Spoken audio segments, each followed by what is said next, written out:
Because I'm not allowed to handle knives, I'm enjoying a custom-made sock to go over my swollen foot. So now we'll have a nice little warm booty on top of the other thing. It's gonna be so great. All right, the stage is built, and I've instructed the shooters to go to the dry fire area and warm up. You do not want your first sight picture to be on the clock, and there's no reason to do it quickly. So I've asked them to go over there. You can show them the beautiful Rocky safe table area. Hey, Raphael, how you doing? That's Raphael. So go over there and pick out a rock and do a presentation to the rock. Your first shot's on steel, so you're practicing making that first shot. And if you need to activate the trigger to make sure the dot doesn't move, that's fine too. You want to make sure you do it correctly as opposed to quickly, because if you have a grip issue or something like that, it's gonna be the last imprint to your self-image that says, ooh, this draw might not go well. But if you do it correctly and smoothly, it'll go fine when the timer goes off. Thank you very much.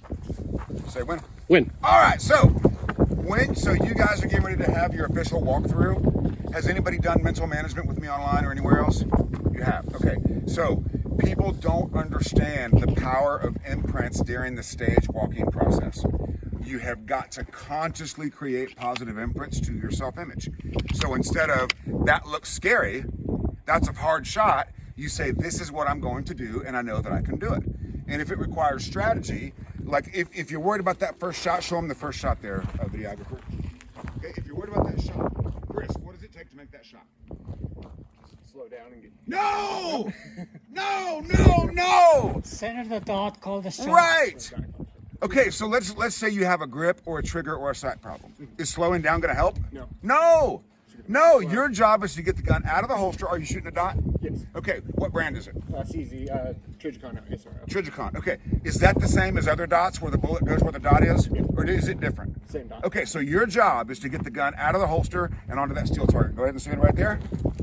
Is your dot turned on? Yes. All right, so show us a side picture. Drop the hammer. Is that a good shot? Do it again. From the holster. Now, without consciously controlling your speed, draw your gun and dry fire that popper. Is that a good shot? Yes. That's all you gotta do. That is literally, now can you do that when the timer goes off? Yep. That's all you gotta do. So that's what, now obviously you can't dry fire the stage of a match, but that's a positive imprint. Now he knows exactly what to do to be successful. So anytime you have anxiety, turn anxiety into strategy. Okay? I had anxiety about dying from a blood clot. So what do? I wear my stockings, I walk on crutches, I rely on you guys to help me. Turn anxiety into strategy. Is anybody worried about a shot out there? Are those no shoots scary? They are. Okay, so what do you need to do? Just need to come up with a plan, aim center of the available target area. Can you do that? Yes. Okay, so if the SIG doesn't self-detonate in the holster, We're all not you have to do is put your dot in the center of the ground. Can you do that? Yes. Are you feeling better now? 100%. See, that's how it works. Positive imprints. This is what I'm going to do, and I know that I can be successful. And people think they can outsmart that. They say, oh, you're telling me to cross my legs, rub my thumbs together, and be positive. I'm telling you to be productive. Right? If you know what you need to do to make that shot, is anybody worried about the no shoots behind the steel?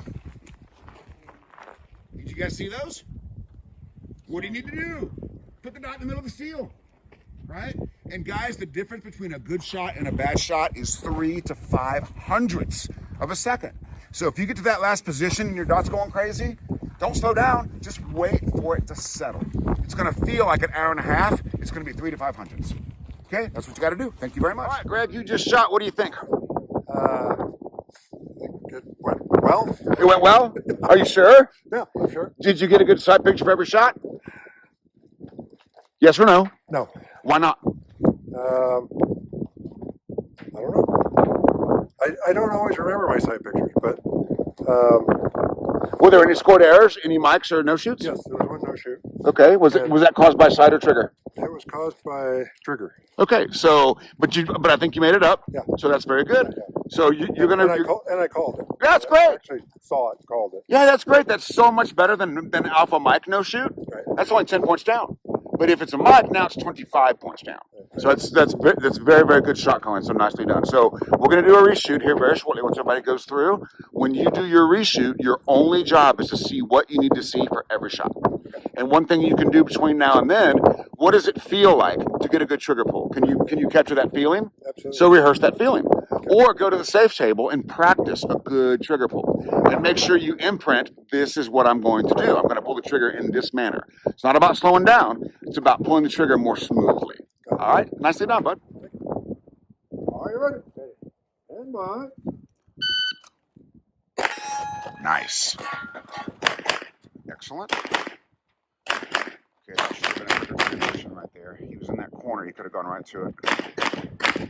He's shooting the center of the variable on partial. Good transition. Nicely done. Very good. So from a technical perspective, when he was over here in this corner, he could have transitioned straight to that next target. And instead, he can be thrown into 2 positions. That's actually 1 position. Everything else looks pretty good so far. All right, so you just got done shooting. How'd it go? Went pretty well. Good. Now, if you want to address the error, say next time I will. I will center my dot better on the partial target. Did you kind of get in a hurry? Got to hurry there at the end. I got a little flustered. And did you save enough time to make up for a 10-point penalty? No, I did not. How long would it have taken you to get a better sight picture? Less than half a second. Right. Yeah, closer to 500ths to stabilize that, stabilize your dot. But your SIG didn't detonate, so that's good. It's always a plus. So what I want you to do is a mental reshoot in which you get it right. And if you need to address the error, it's next time I will. Okay? Not I screwed up.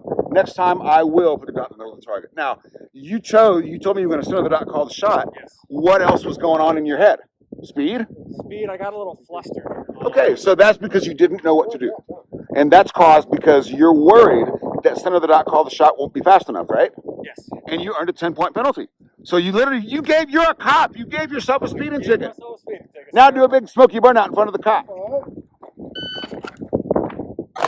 Excellent. Shot call into the corner. He made that 2 position. It should have been 1. He should have transitioned quicker to that inside target. Now he's reloading, standing still. He should be moving. He stood up a little too tall there. And he's not in a good shooting stance right there. He's like shooting a sideways weaver. So he needs to get into that corner next time, facing the target instead of shooting sideways. And it looks like he's wearing gloves. We'll ask him about that in just a minute. Is Hunter's HD Gold the only eyewear that you wear? The only eyewear that I know that I wear. I'm unaware of any other eyewear that I wear. All right, how'd your run go? I'm a run rent. Okay. If you had an immediate reshoot, what would you do different? I got to think about that. No, you should know. Did you have accuracy trouble? No. Okay, good. So what would you do different? Maybe nothing? Maybe nothing. Okay, so do a mental reshoot to reinforce what you did within your control to get a good result. See, the problem is people have good runs and they don't know how they did it. Right. So what did you do? I just put my dot on the target. In the middle of every target. Yep. Yeah, could you do it again? Yes. Now, in your reshoot, if you think about the time, that'll cause problems. But if you duplicate the recipe that you used, you'll get the same result or a very similar result. Nicely done. So he's doing one last visualization to program what he's going to do. That's very smart. So his last imprint is what he's going to do.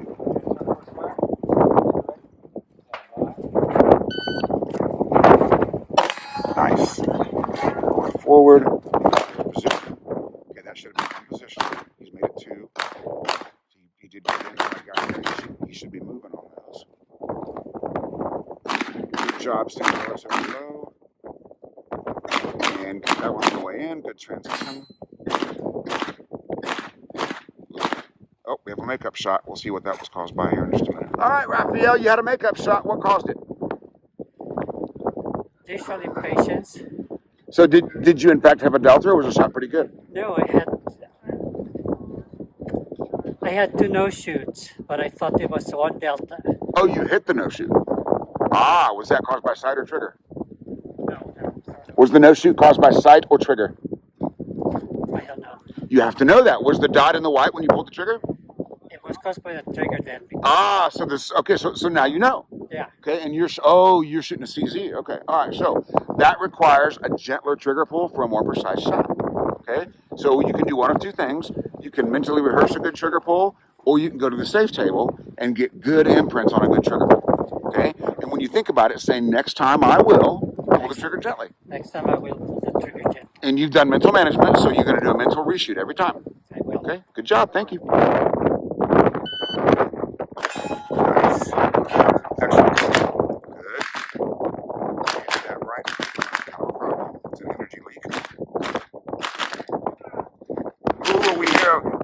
moan of regret. We'll find out what the moan of regret was. He probably whacked the no shoot. He was trying to do doubles out there on those partials, and there's probably going to be a no shoot or some other accuracy problem. Thus the moan of despair. Ah! Now the real problem is that stays in his head for the rest of the run. So he's actually playing back that accuracy problem while he's finishing the stage. He's probably going to be in a hurry at the end. We'll find out. How'd it go? My speed was pretty good, but I got a traffic ticket. Oh, what happened? I think I called the shot. Okay. I knew I called it, but then I was just trying to focus on my footwork and speed. Oh, you were thinking about your feet while you were shooting. Yes. What are you going to do next time? What I'm going to do next time is actually just go a little bit faster. No, don't go faster. Put the dot in the middle of the target. You literally got a speeding ticket. You want to go faster? Yeah, I know. Yeah. So you can go as fast as you can put the dot in the middle of every target. That's how fast you need to go. And you're going to learn that here very shortly. You're going to find that so freeing to quit whining about it. Put the dot in the middle of the target. And you're quick. So when you do that, it's going to happen quickly. You got to trust that. Okay? We're going to work on that. Thank you very much. Hey, bud. Nice. Good shot call. It's better. Better.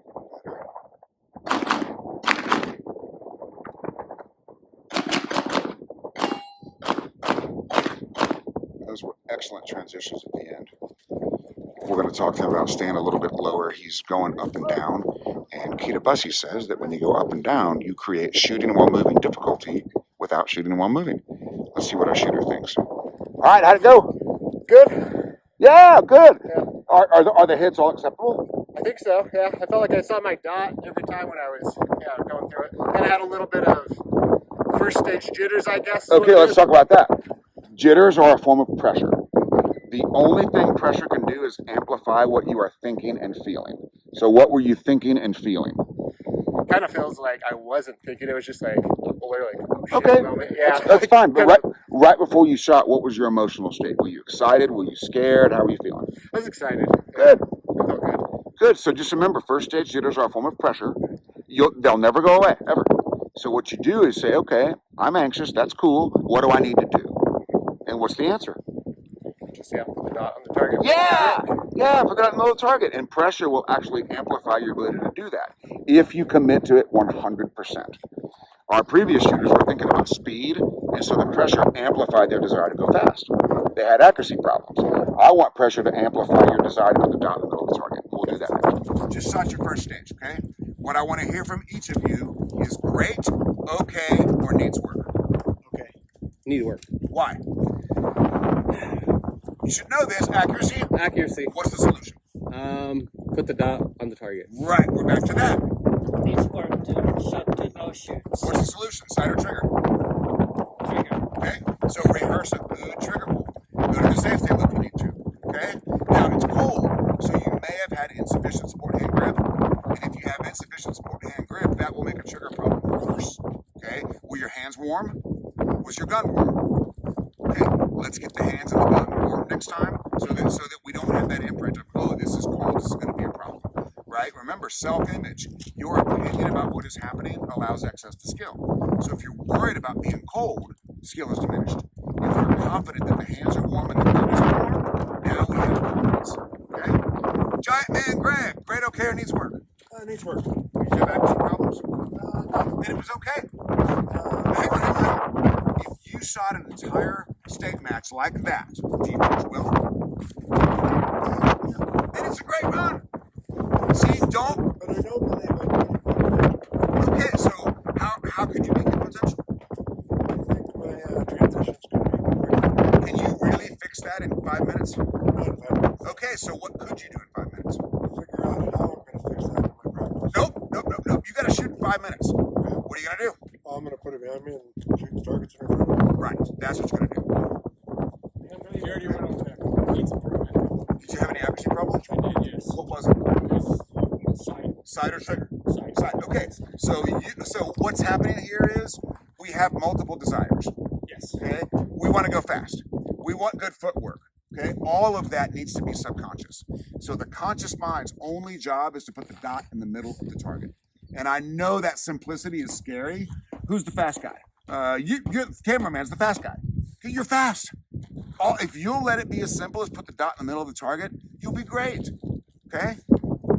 Great, okay, needs work. Did you have accuracy problems? Yes. Okay, what's the solution? Not seeing it. Are we back to that?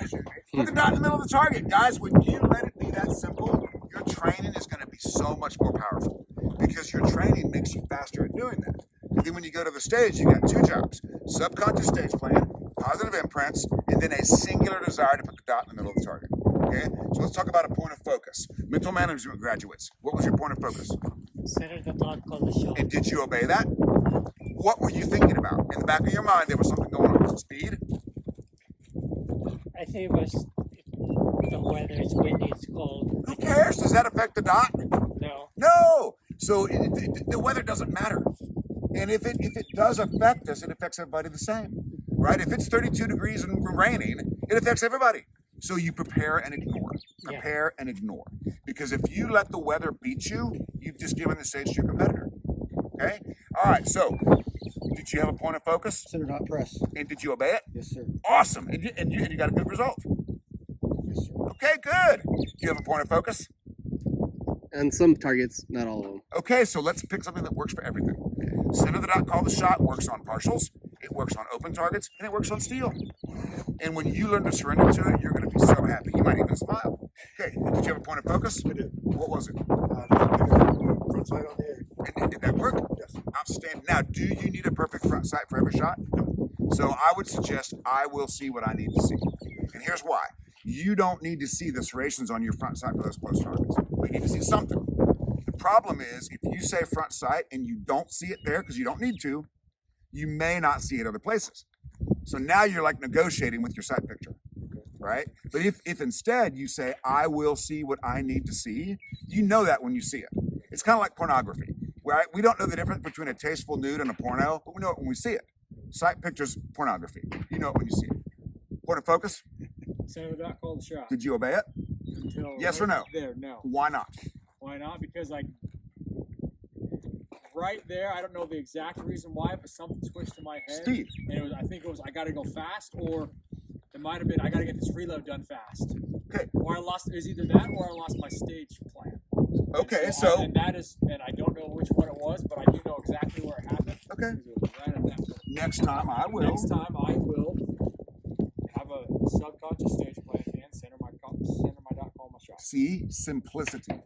The center my dot plan this year. Yeah! So I didn't do it on every single. Like I started off doing it, then I started moving in my brain. Okay, so what's happening there is the conscious mind is evaluating things, right? The conscious mind loves to evaluate things and make decisions. So if you allow the conscious mind to evaluate your shooting while it's happening, he wants to make suggestions. He's like, oh, you should go faster here. You should go slower here. Well, if he's focused, if the conscious mind is 100% committed to center the dot, call the shot, or I will see what I need to see, he can't evaluate. So you need to show the conscious mind either a beautiful sunset or a beautiful pair of breasts, right? When you see a beautiful sunset, you're not thinking.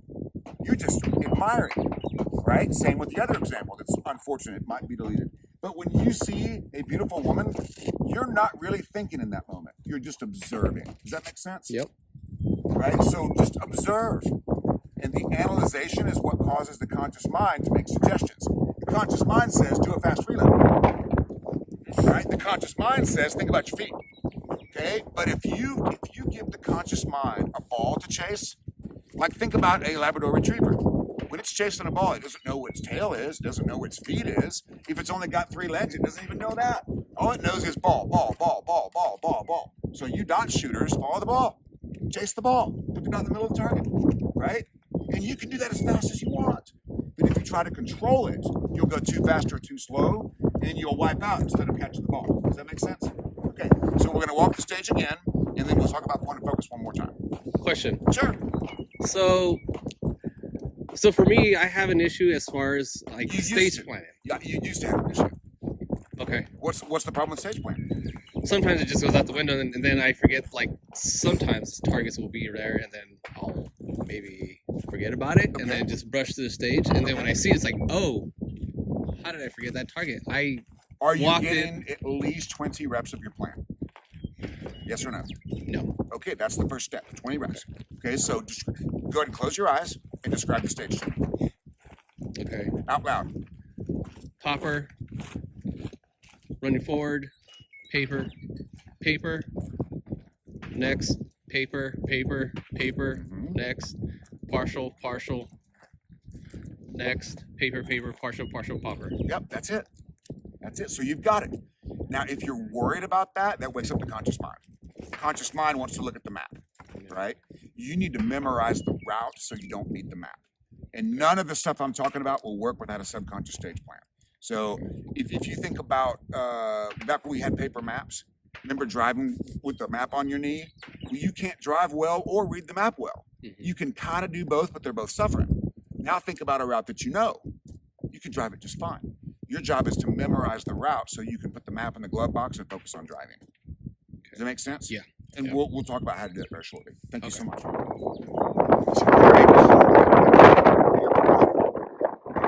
guys, they're starting to pop. Targets are flying away. Oh no, there's the wall. Oh, good Lord. And so, there's another one. So the weather is an imprint on your self-image. If you say, oh, it's cold and blustering, that limits access to your self-image. And I don't know if these guys prepared well for this weather or not. We'll find out. Well, I'll talk to them. Consensus so far is they didn't really prepare for it. And so as a result, they're uncomfortable. So anytime you have a forecast for a match, you want to estimate a 10-degree swing up or down and any kind of precipitation that could happen. Okay, so that you're ready for it. When you're ready for the environment, you have a huge advantage over people that aren't because you can ignore it. So prepare for the environment and ignore the environment. Okay, I got 2 pairs of sandals. I got a jacket, I got a hoodie, I got a t-shirt, I got a coat. I'm sitting here in the wind, I'm perfectly fine. Not affecting my performance at all. I love it. The best job in the world. A better level of skill available without conscious thought. Okay? Greg, do you use all 10 fingers to tie your shoes? You don't know? Well, then how can you tie your shoes if you don't know? Right! That's how shooting needs to be. I need you to not know how many fingers you're using to tie your shoes. Right? I don't even know. I haven't been able to wear 2 shoes in a very long time, but I don't know. I have no idea if this finger's even used. But I can tie my shoes really fast. And if I try to tie my shoes fast, conscious mind goes, oh, think about your finger. Use this one for that. And it's just not necessary. It's kind of like programming. Well, it's okay, let's use the right word. Okay. Okay, so who shoots the best when I'm thinking? Okay, what does that mean? Right! We have to use the right word. Because if we say not thinking, and we're thinking, then we assume we can't shoot. But if we know it's subconscious, now, what is required to get access to subconscious skill? What do we have to do? Trust is one with skill. You have to give the conscious mind something to do. Because if you don't, it'll wake up and it wants to do stuff. Okay, it's literally like a Belgian mallet. If you don't give it something to do, it'll find something to do. But if you give it something to do and it's occupied, then the performance has to be subconscious. But it does require a subconscious stage plan. Okay, do we now know the stage inside and out? Okay, are we anywhere near 20 reps? 20? 20? Okay, now what should we be doing while other people are shooting? Should we be watching them? What you should do, unless you're the RO, is you close your eyes and visualize your run off a hit start zone. And if you had an accuracy problem, put the sight picture in your visualization. That's very handy for iron sights. If you can see a sight picture, you're programming, this is what I'm going to see. I do that with steel routinely, but that was kind of one of my questions. Is the visualization third person or first person? First person, always first person. Always first person. Always. Because if you see yourself in the third person, you're evaluating technique. Okay. Because you want your body to do a certain thing. And the conscious mind loves that. Like if you're seeing yourself in third person with fast splits and fast transitions, conscious mind is like, oh yeah, here comes fast splits and transitions. But if you just see the targets, and then you choose to see what you need to see for every shot, it's so powerful. And it just simplifies things. Right? I went to my first kill challenge match, I was scared to death. I thought my entire career career was on the line. Seriously. Like, I thought the entire world was going to evaluate Steve Anderson in his first match in 20 years. But I made a decision. So I want to do well. But what I really want is to not embarrass myself. So I decided I can put the dot in the middle of the target. It doesn't matter if I'm rusty. It doesn't matter what the weather is. All I have to do is put the dot in the middle of the target. It's the best chance I've got. But if I think about my draw, my conscious mind has to relearn on the clock. I don't need to. I've been doing surrender draws for 20 years. I invented the modern dry fire method. So all I got to do is trust whatever skill I've got to transport the dot from the holster to the plate. It went great. But I was forced to let it be that simple. Now, I know that now, right? But 10 years ago, I would have been like, oh, I'm so rusty, I need good draws. It would have been a disaster. But my draw is what it is. And it's like we were talking about earlier. You can't do anything to improve splits and transitions in 5 minutes. There's nothing you can do. But what's interesting is, let's just ask a question. If we have a bad stage, what is the most likely reason? Nerves, anxiousness, and not actually, worried about the outcome. So let's just for sake of time, let's say the most likely problem we're going to have is visual patience, right? Who fired the gun without a good sight picture just now? Okay, and is that the most likely problem we're going to have? Yeah. So here's the great thing. The most likely problem is the only one you can fix between stage 1 and stage 2. You can't fix your footwork, you can't fix your transitions, you can't fix your grip, but you can get a good sight picture. So my favorite thing about that is the most likely problem is the only one you can fix between stage 1 and stage 2. It's really cool. Like, all you've got to do is trust that when you put the dot in the middle of the target, you're going to get the best outcome you can get at 10:45 today. And then when the match is over, we look at the results and we say, okay, did I put the dot in the middle of the target? Because if we didn't do that, there's nothing we can learn. Does that make sense? But when you can produce a winning performance you said earlier you weren't sure about reaching your potential. Okay. Does that mean skill you have today or skill you want in the future? Skill I want in the future. Okay, so that's not relevant. That is not a today thing. Today is to get access to the skill that you currently have, and then when that's over, you can say, okay, I'm looking at my video versus his video. Splits and transitions need work. So then you can go into training. But if you can't get access to the skill you have, what's the point in getting more skill? Right? Like I was talking to Curtis. I don't know if you guys know Curtis. So Curtis is a vet. He's a super smart guy. Conscious mind is like doing cocaine, right? And he's like, oh, I got to train myself to see what I need to see. It's not a training thing. It's a choice you make. Does that make sense? And until you can make that choice for every shot, you're training. What am I going to work on? Like if I go out here with 6 mics and my thinking is, oh, I got to work on my footwork. Well, we don't know because you've got so many penalty points. We can't evaluate anything else. So what I need you guys to do is let's learn to tap into the subconscious. Okay. So you're going to choose to see what you need to see. Are you 100% surrendered? Yes. Okay, good. What are you going to choose to do? See what I need to see, center my dot, call my shot. Are you 100% surrendered? Let's just try it. Let's do it. This is a class stage. Yes. Let's just try it and see what happens. Just 100% surrender. And if you start thinking about speed, just go, when I see what I need to see, I'm as fast as I need to be. That's what saved my ass in Steel Challenge. When I see what I need to see, I'm as fast as I can be. And my best runs were the ones after an error. After an error, I say, oh, I was thinking about something else. So I recommit to the dot in the middle of the target. I don't say slow down. Slowing down wasn't the problem. Because if I have a sight, grip, or trigger problem, and I slow down, but if I just address that and let the speed take care of itself, it's so simple. And you're fast. You are fast. And when you're fast, the only mistake you can make is to hurry. It's like one time I was racing. My buddy had like a modified truck, and I was in my Mustang GT, and I blew the launch because I was trying to go fast. I'm sitting there spinning my tires, and he's laughing because I was thinking about speed, right? And I misjudged the launch. Okay, so let's walk the stage again, and then let's commit 100% to seeing what we need to see. Okay, so Weston just went through here, and he's not sure how to work his feet. So instead of telling his feet to do something, I'm going to have him make suggestions to his body. Okay, so that looks pretty good. Yep, go ahead.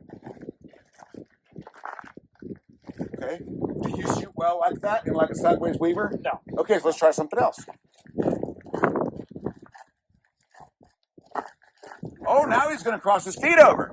Okay, so he's already learned that. I don't like Now, you what? it. I said I don't like it. But Why not? It's faster. Oh, because if you we train it. you're military training. Because while the military and law enforcement, They don't want you to cross your feet. because that's how you fall down, and if you fall down, you die. It's just, Oh, I don't think these guys are shooting I back hope today. not today. Now, if this is a new skill, this is really tricky because if he comes up, I would rather him shoot the sideways turret weaver and make good shots rather than think about his feet. Does anybody shoot good when they're thinking about their feet? Right. So there's two things there. In training, don't expect to shoot well when you're working on your feet because you can't. And in competition, choose something else to think about. Okay. For example, Weston, would you rather have 6 alphas or would you rather have perfect footwork? Right. You see, that's the choice you got to make. Seriously. Yeah. So go ahead and just practice that 3 or 4 times. Okay. Now, when you're doing that, you have to control the imprint. Were you happy with that result? A little bit. Then do it again. Still a little. Do it again.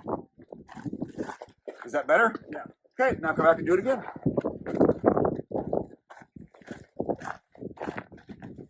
Good. There we go. There we go. That's looking better. Now, he's moving faster than he's going to be able to shoot. And when people shoot while moving, the mistake is choosing a body speed. Right? So if he decides, oh, it's going to look and feel just like this, the sights may or may not support that. So when you actually shoot, go ahead and use your gun. Okay. Are those good sight pictures? Yes. Good shots? Yes. Okay. Now, obviously, you're not going to be able to do this in a match, but in training, yeah, I'd like to see you be a little bit more square. A little more square. Yeah. There you go. Right. So you'll shoot better typically when you're facing the targets. Right. So for example, I'll take my glasses here. Oh, I can't even do it. Go ahead and stand right there. Now, hit that target right there, and keep your shoulders facing that target, and then cross your feet over. Isn't that better? Yeah. Okay. So walk it like that a couple times. There you go. There you go. We're undoing all these years of military training in 5 minutes. Now, you've got to control the imprint, Weston. Yes. Right? This needs to be, oh, this will work.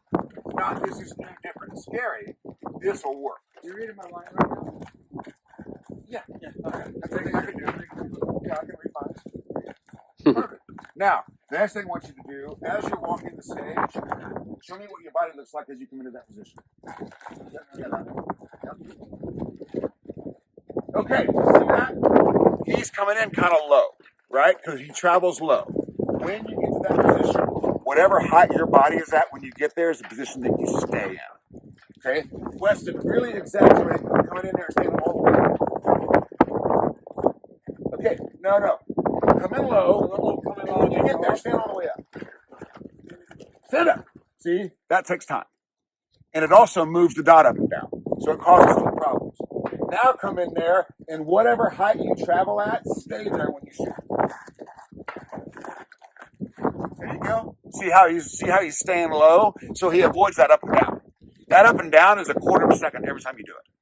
And not only does it take time, it contributes to poor accuracy. So the other thing that could happen is he'll come in there, he's standing up, and he knows it's taking too long, right? Like this is taking too long. He actually caused the problem by standing up, and then he's evaluating how long it's taking. So in the walkthrough, show your body what you want it to do. You got to make suggestions to your body with positive imprints. Because if you think stay low, what are you not thinking about? Right. The shooting. Right. Then it's going to be I'm going too slow, and then it's going to be speed up, and then it's certainly less. Right. So during the walkthrough, we think, okay, stay low. It's fine. You suggest that to your body, show it to your body, and get the reps of doing it. It may or may not happen. Right. So Weston, Yes. would you rather stay low or you're going to have good shots out there. Right, have good shots. Right, so your body may or may not do that. So you're going to suggest it to your body and then trust that it may or may not happen. Ideally, you wouldn't even know. Like, ideally, when you get done shooting, you won't know if you stayed low or not. Honestly, when I sit down thinking of stages, I don't really know if I stood up or what my height was at. Right, because you don't remember things that are subconscious. Right? Do you remember the last breath you took? No. But if you held your breath for 30 seconds, you'd remember that. So like draws, reloads, we shouldn't remember them. That's good. That means we did it subconsciously. Do you remember your reload? That's good. That's good. Do you remember your reload when you shot? No. That's good. That means it was subconscious. Okay? Now, on the parcels, do you guys all know about center of the available target area? Yeah. Okay. Who hit it with a shot? Okay. What were you aiming at?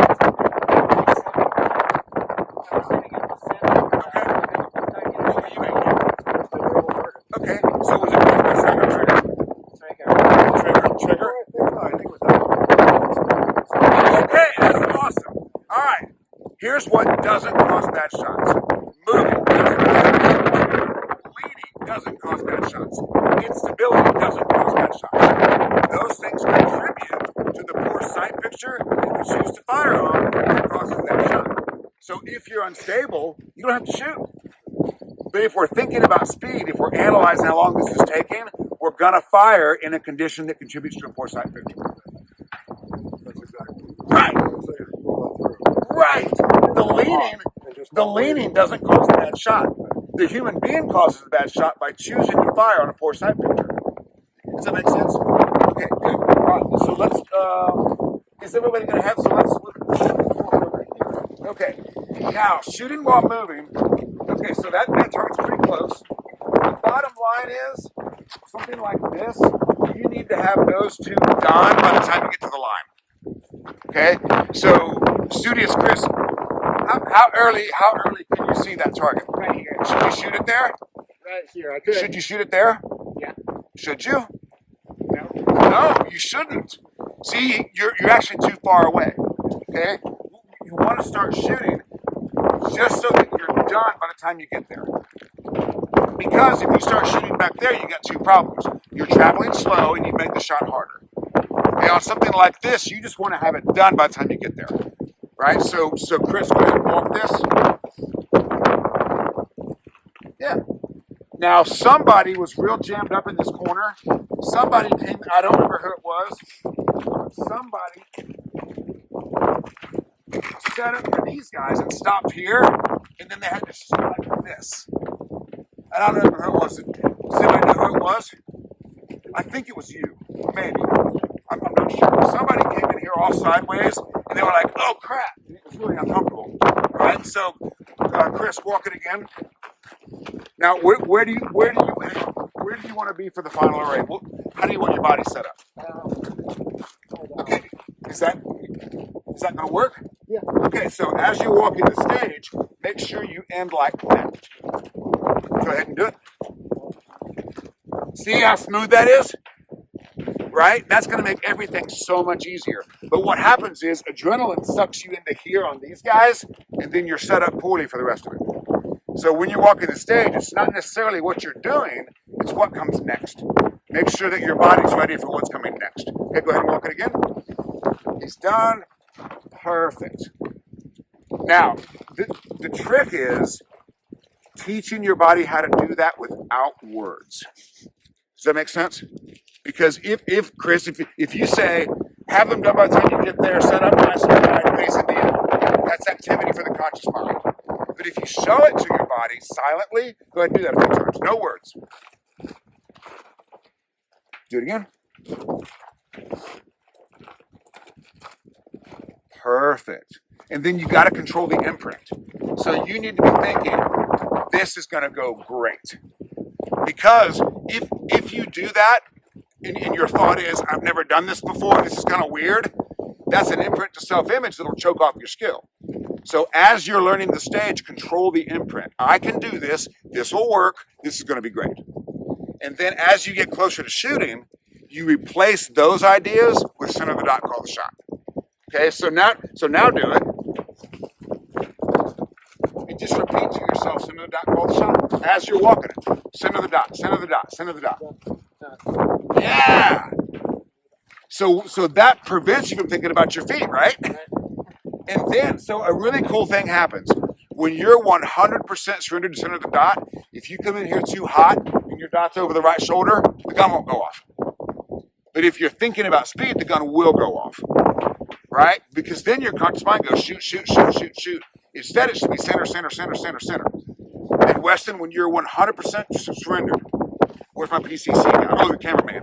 When you're 100% surrendered, the gun can't go off unless the dot's in the middle of the target. And that occupation for the conscious mind will give you the best speed and accuracy you can get today. It can't fix the future, but you're not here for the future. You're here for today. Does that make sense? Okay. So go ahead and use your gun and just dry fire this section.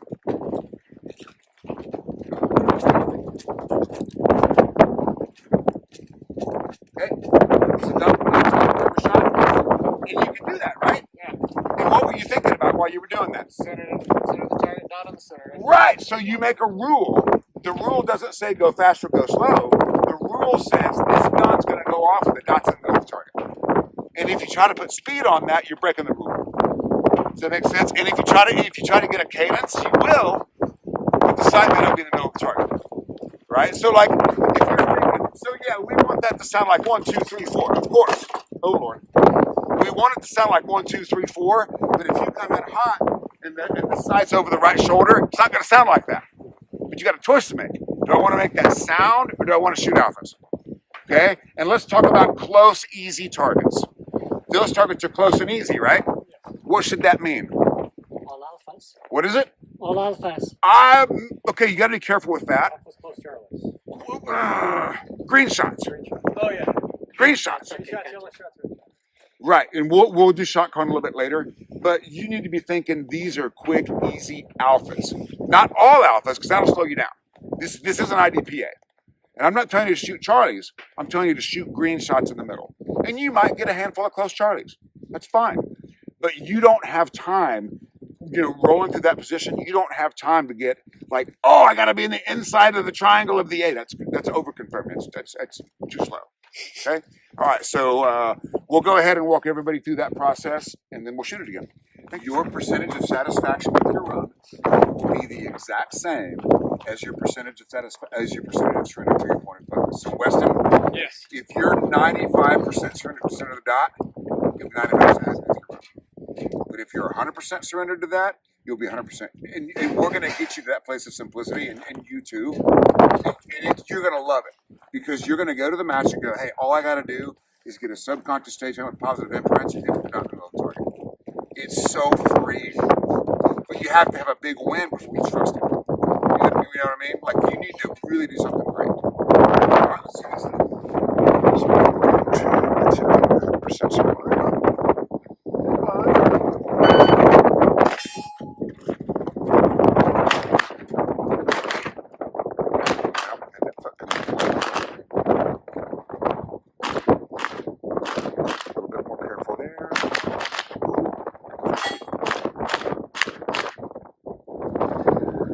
Were you 100% surrendered to center of the dot? I sure did. Yeah, and was that liberated? Oh yeah, it was great. It was good. It was good. I got everything on the target with the partials. Yeah, I noticed you shot those partials a little bit more patiently this time. I did. And the movement looks great. You were nice and fast. What was your time? I think it's 16. Yeah. That's great. That was Now, are you starting? That was surprising, Are you split? That was surprising. The time was Right. surprising, yeah. Because you're fast. That's the point I'm trying to make. See, and putting the dot in the middle of the target, you have to. Your body wants that to happen, so it happens as quickly as you can. Are you starting to believe it now? Oh yeah. That makes me so happy. Yeah, me too. Thank you. Yeah. Excellent visualization. He presented the gun, and it wasn't ready until he fixed it. We're going to work on that corner still. Okay, he may be slowing down to get his hits. We'll ask him. Center available, very good. Ooh, that's very good there.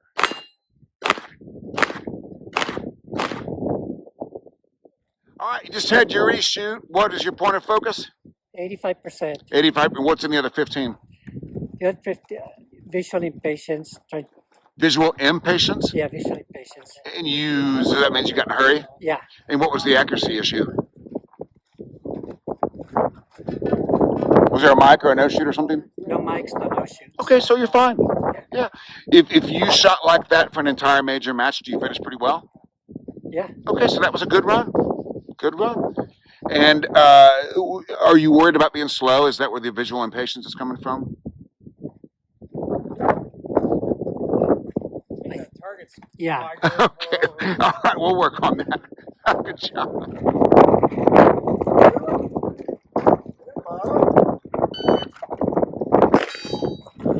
Very good. Oh, he's for sure putting it out in the middle of the target.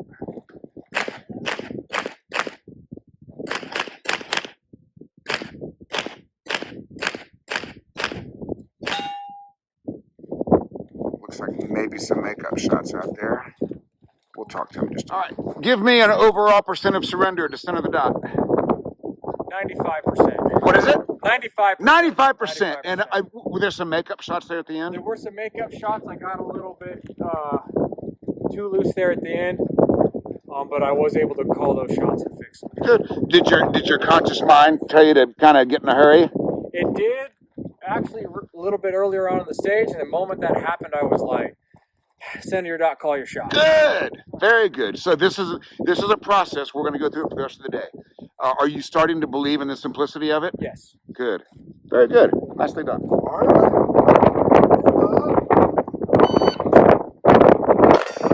Nice. Excellent shot calling. Good. Just like to see some force going on.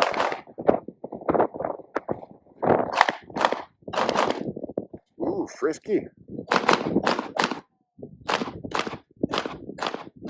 Nice. It looks pretty good. He was pretty frisky there on the partial array. That'd be position 3, looks like. Hopefully we've got good shots out there. We'll find out. All right, Studious Chris. What do you think? Yeah, it felt good. Yeah, I saw the dot every single time center. It felt smoother. And what was your percent of surrender to center of the dot? It's about 95%. 95. And any idea what's in the other 5%? All the other stuff going on, just waiting, like, oh, I got to keep moving, I got to do this and stuff. But yeah, Okay. So ahead of the dot. Yeah. So over time, that 5% will go away. Okay. And you saw Solo got a 300% increase in his hit factor by letting go. Well, let's use the right terminology. 100% surrender to center of the dot. Yeah, and you'll get there. So you're such a smart guy. You like to solve problems with your conscious mind, and we got to give the conscious mind one thing to do. Got to be a Labrador. Yeah, Labrador. That's right. That's right. Cool. 100% surrendered on his first round. We had a target fall down, required a reshoot. Let's see if he can hold it together.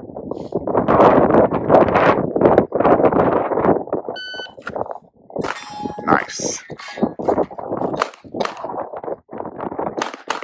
Yep. Ooh, staying open. That's good. Coming through. Excellent. Good patient shooting there.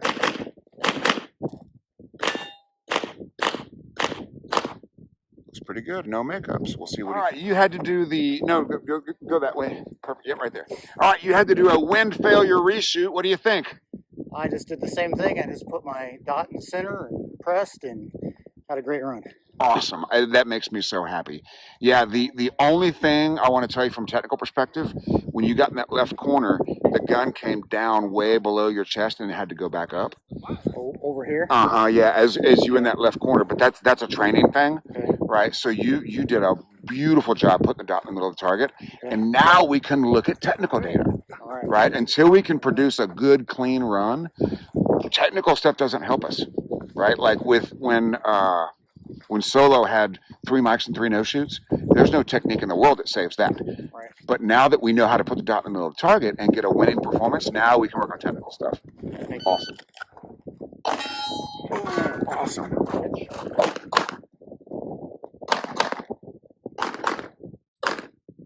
don't love this reload. I tried to come out. Not bad. Good patient shooting there. So he needs to start his reload while he's moving. He wants to reload and then move. We're going to work on that. But it looks like a pretty good one. All right, giant hands, Greg. Show us those hands. How big are those hands? Holy moly, those are big hands. All right, so how'd it go? Good. Yeah, great. And were you 100% surrendered to your point of focus? Yes. And what do you think? Okay, good. Now, before we started recording, you were talking about your reloads. What did you want to say there? My just stumbled a little bit. Stumbled a little bit. Okay, so if you had a third stage to shoot, you'd want to be really careful with that imprint. Because if you go to the third stage worried about your reloads, that's going to make it worse. If you had a third stage to shoot, you'd want to go warm up your hands and practice good reloads to cancel out that imprint of goofy reloads. But you were 100% surrendered? Yes. Outstanding. Thank you so much. So we just finished our reshoot. The first thing I want to do is just give a percentage of surrender to the point of focus. That's all. I just need the number. My performance for 70. 70? Yeah, I thought it was better, but then I went down in my performance. So. Well, I'm looking at the score. so your percent of surrender has nothing to do with your performance. Okay. Were you only 70% surrender to Dr. Mill? Right, I thought the middle probably like 80, 90. And how happy are you with your run as a percentage? Not very happy. 85, 90 or lower? A little bit lower. A little bit lower. Percent of surrender? 100%. Percent of satisfaction? 100%. That's how it works! That's literally how it works. I told you that was going to happen. Right? When you are 100% surrendered to the right point of focus, you're 100% satisfied with your run today. And that doesn't mean that you don't train, it doesn't mean you don't improve. It just means today, that's the best you can do. Is anybody a perfectionist? You're a perfectionist. 100%. Anybody else? Okay. Do you ever win stages? 1. And that's perfect. Yes. What is your normal percentage of a stage finish in your division? My division, Normal percentage of top, like I'm usually, let's see, trying to do the math. 80%? Yeah, 80%. Okay, top, so you top 20 easy. Yeah. So you're 80% perfect. People look at that as 20% failure. Yes. I need you to look at it as 80% perfect.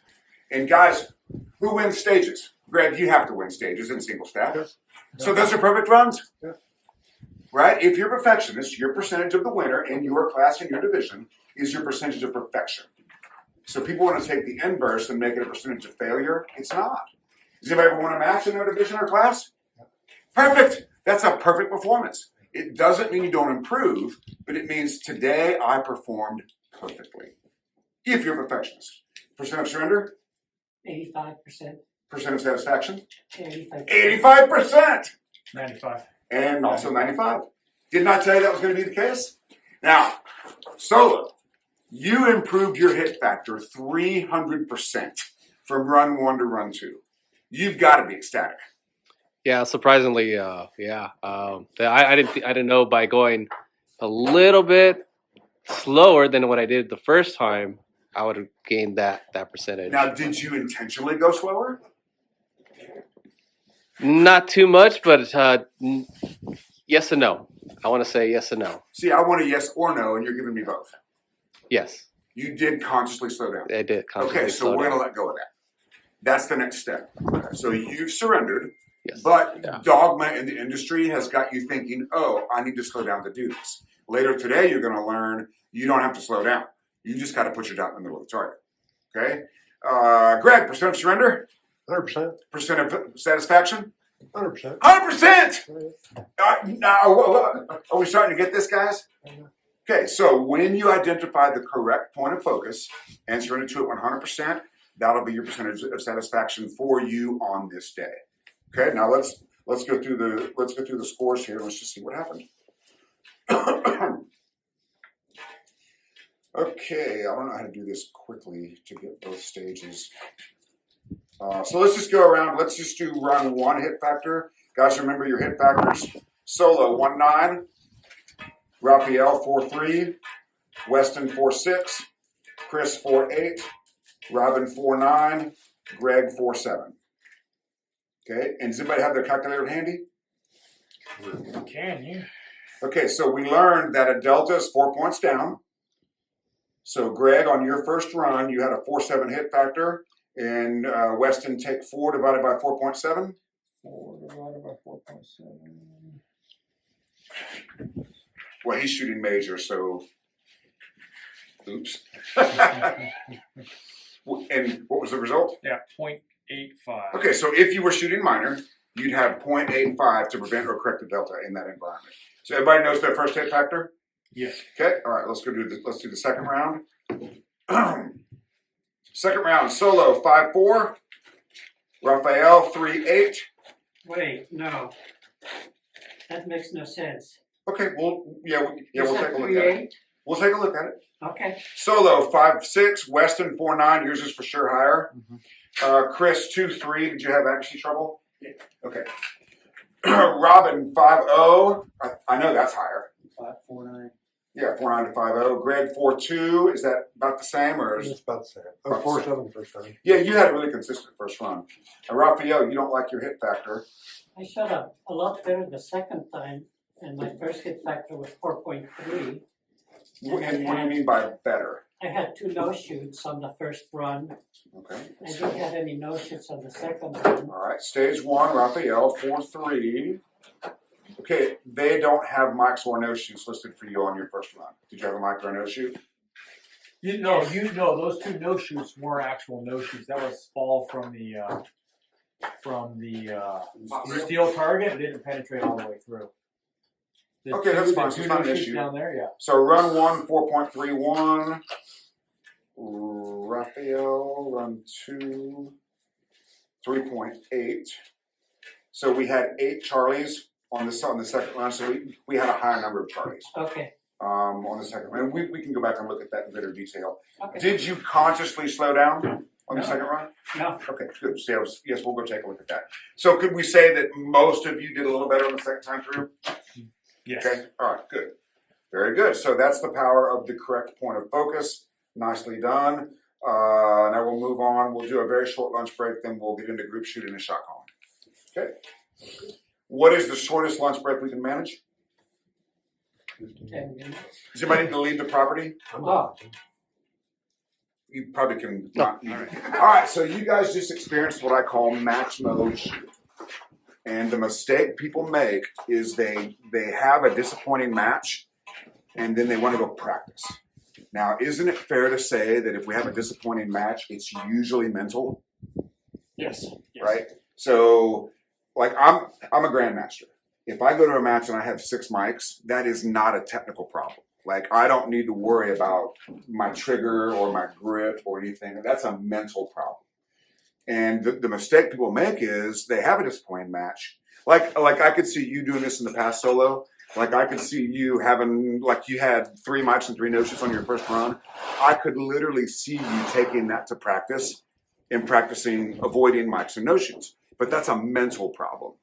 That means you chose to fire the gun without an acceptable sight picture. And then people say, oh, I'm going to work on that. Well, you don't work on it. You decide. And you decided to do it. We didn't do drills for no shoots at 12 yards. You just decided to wait until the dot was in the middle of the target. And you increased your hit factor 300%. Yep. So now that we have, and so let's call that a winning performance. Okay. Now a winning performance means, and you'll love this, Greg, this will suit you beautifully. You went out and shot like Greg and you got a Greg performance. If you don't do that, we don't know what Greg needs to work on. Right? So like I always went to nationals. So my first nationals, my goal was top 16. And I was focused on a result. And I didn't achieve it. Because I told myself I wanted to shoot a clean match. A clean match is the wrong goal. A clean match is a great result, but as a goal, it will slow you down and cause you to shoot scared. Have you ever experienced that? I know you have. Because if you're thinking all alphas, which is a fine result, it's a poor goal because it will cause you to consciously control your speed and you'll be scared. Mm-hmm. Like I shot that nationals, I was scared the whole time because I didn't want a penalty. And then on my very last stage, I could see the checkered flag and I could see the umbrella girl giving me a hug. And I had 2 targets. Hey, at least it wasn't cigarette related. It was so weird this morning. There was a cigarette butt fell out of my suitcase, and it looked alien to me. Like in one day, that's not mine. That's really cool. So at any rate, I had 2 targets in the open. Then I had to go down to alley and finish up. It's my very last stage. I'm the last shooter on the squad, and I go 1, 2, 3, 4, and I turned to look down the alley as I fired my 4th shot. And that shot kept me out of the top 16. That one shot. Because I was scared in the beginning, and then I was like, oh, I can see the home stretch, right? Because that last array was really close, and I love like close, fast hosing. Like that's my jam. Young people don't know what that means, but that's my bomb.com. I love that.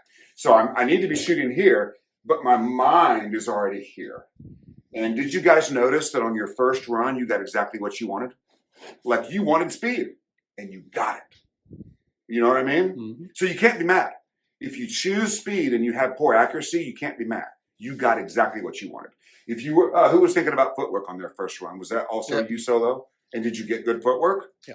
Well, so you got what you wanted. But you also got 3 mics and 3 no shoots. So when you know that you will always get what you want, you'll choose wisely, wiselier, right? If all you want, Weston, is the dot in the middle of the target, you will get it. And if your self-image is strong and believes you can do it, so your self-image needs to believe 2 things. It needs to believe you can do it, which is not a problem. But it also needs to believe that you'll be fast enough. And that's what you were running into solo. You knew you could put that in the middle of the target. Who else was afraid they were going to be slow if they saw what they needed to see? And were you? No, you weren't. Right. And that's why we cannot consciously control speed. So solo, what you're going to experience is putting it out in the middle of the target. You slowed down like 5%. Now, you still got a 300% increase in hit factor. But when you learn that you don't need to slow down to put the dot in the middle of the target, that's when you're going to be really excited. Okay? So now that we know what match mode means, subconscious stage plan. Did everybody get the 20 reps that time? Okay. It means making suggestions to your body without words.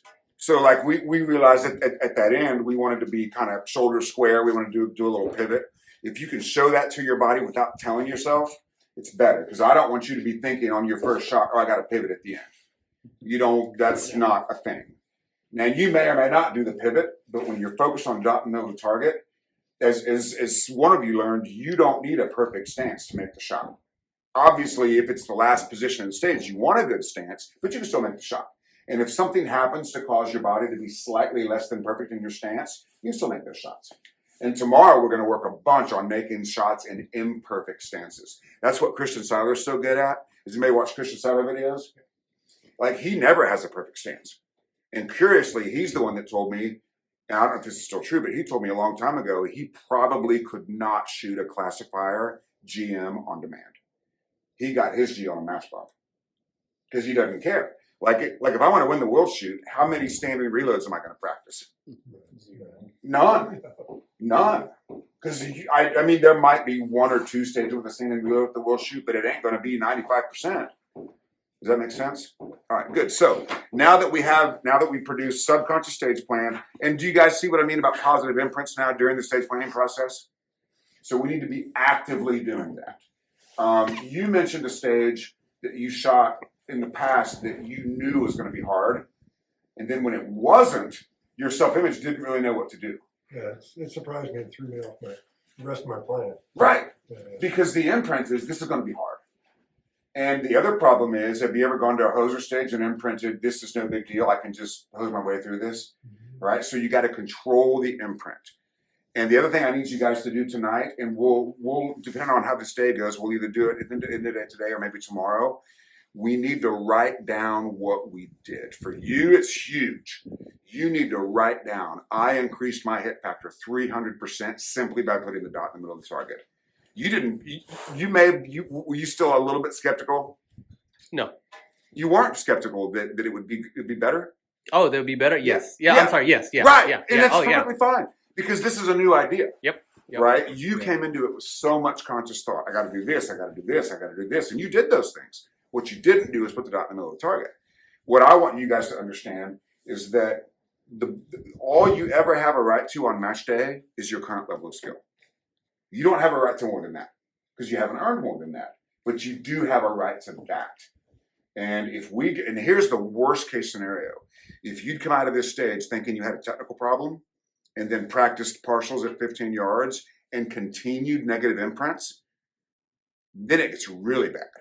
Because now self-image thinks, I just can't do this.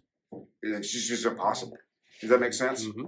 So, and when you go through major matches, do you guys have practice score competitor? Do you know how to go back and fix the mental errors? Right. So in practice score competitor, after a match, let's say it's slightly disappointing, and you came in, what's your classification? A class. And let's say you came in 10th A class and you're not happy. The first thing to do is to go fix the visual impatience, right? The vast majority of mics and no shoots are visual impatience. So fix that first. That way you'll know, do I have a mental opportunity or a technical opportunity, right? The only technical opportunity is, let's say there's a stage with 10 Texas stars. Well, that could be technical. We just don't know how to shoot Texas stars. Like my thing was always movers I'd never shot before scared me. And so I didn't shoot them very well. So I built a dry fire swinger. I learned how to shoot a swinger. And now when I see a mover, what do you think the imprint is? You're good at this. I do this all the time. I'm good at moving targets. And all I have to do is in my mind, turn the pole. Did you guys ever see a Polish plate rack? Mm-hmm. Yeah. I turn that into a swinger. And what I learned about swingers is don't shoot it where it is, shoot it where it's going to be. Mm-hmm. And I don't know if that makes sense to everybody, but in my mind, that makes it so easy. It's not where it is, it's where it's going to be. Okay? All right, cool. Now that we've got subconscious stage plan with positive imprints and a singular focus, that is match mode shooting. And then tomorrow we'll talk about how to work on that in dry fire. Okay? But now we're going to shoot groups, and you're going to learn that aiming more causes bad groups. You won't believe that either, but you'll find out. All right, let's go do it. All right, now we're doing group shooting. Go ahead, Solo, whenever you're ready. We're looking to get 5 shots that fit. Gotta go right out of my pocket. 5 shots that fit in this circle. Goal, no time limit. Let's see how they did. All right, so Weston has my measuring stick, and he's going to report how many shots are in. How many you got? 3 in. 4 in. 4, nicely done. 5. 5. 3, nicely done. So we report the number that are in, not the number that are out. All right, guys, come see me. Tape them up. Yeah, paste them up. So anytime there's an accuracy problem, all you need to know is whether it is sight or trigger. In this case, it's probably trigger. Robin, how many did you have in? 4 in. 4 in is, so number 5, is it sight or trigger? It's trigger. Okay, so this starts with 80% success. See, I'm 80% there, 4 out of 5, and it's trigger. Okay, how many did you have? 5. 5 in, excellent. Now, Chris, it looks like yours may not have been in the middle of the head. I thought I saw like slightly right. Okay, so is that a dot thing? Maybe. Okay, so we'll. First one hit, and I just kept grouping on that same thing. Okay, yeah, so we'll take a look at that. So group shooting, we don't care where the group is, we care how big it is. So we don't care where it is, we care how big it is. That's what she said. Yeah. And anybody that didn't get 5, is it sight or trigger? Trigger. Who said sight? Did you intentionally aim away from the group? No. Then it's not sight. It has to be trigger, and that's how you know. Okay, so like let's say you had a low left flyer, 6 inches low and left. There's no way you fired that shot 6 inches low, so it's trigger. Okay, now we're going to do something counterintuitive. Step 1, aim the gun. Step 2, accept the wobble. This is where you're having trouble. Accept the wobble. So a human being can't hold it perfectly still.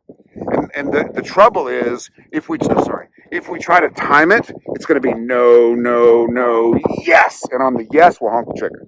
So I want you to aim the gun, accept the wobble, and then allow the gun to fire. Okay? I just need the number in. I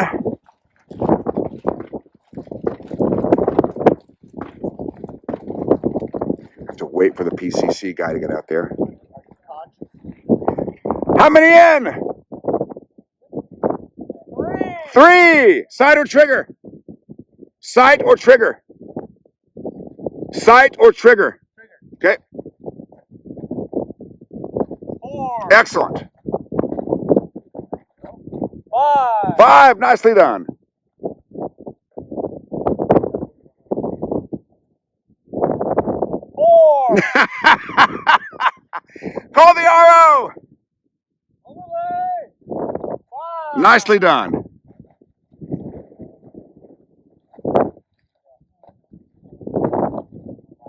We're waiting for Raphael. 4. Nicely done. Is that one better? 80% perfect. Now, is anybody aiming at a paster or a line or a bullet hole? Not yet. Just aiming at the center of the head generally? Well, I'm picking a spot. Okay. So you just want to make sure that doesn't turn into, you want to make sure that doesn't turn into over aiming. Because now it's less of a thing with iron sights because you can't see as much movement. But with a dot, these dots are going nuts, aren't they? So there's nothing you can do about it. And is your group smaller than the wobble? Meaning, does the group look better than the wobble does? Yeah. Bring me the thing. Okay. Somebody take the camera and film this brilliance. All right. So let's say my dot's moving this much. Okay. Boom. Boom. Are those good shots?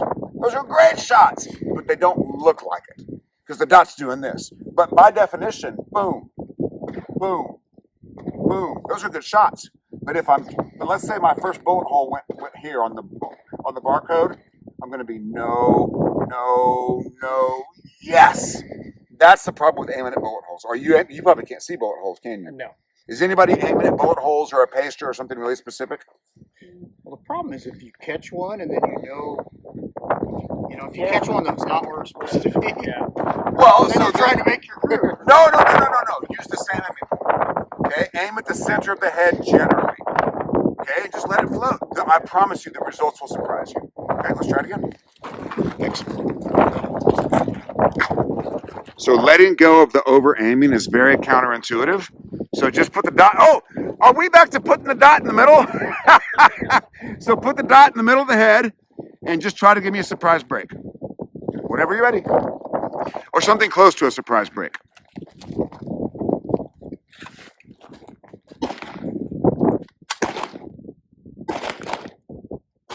So that does. Oh. On his last shot, the gun moved a bit. That means he may be a little closer to a surprise break.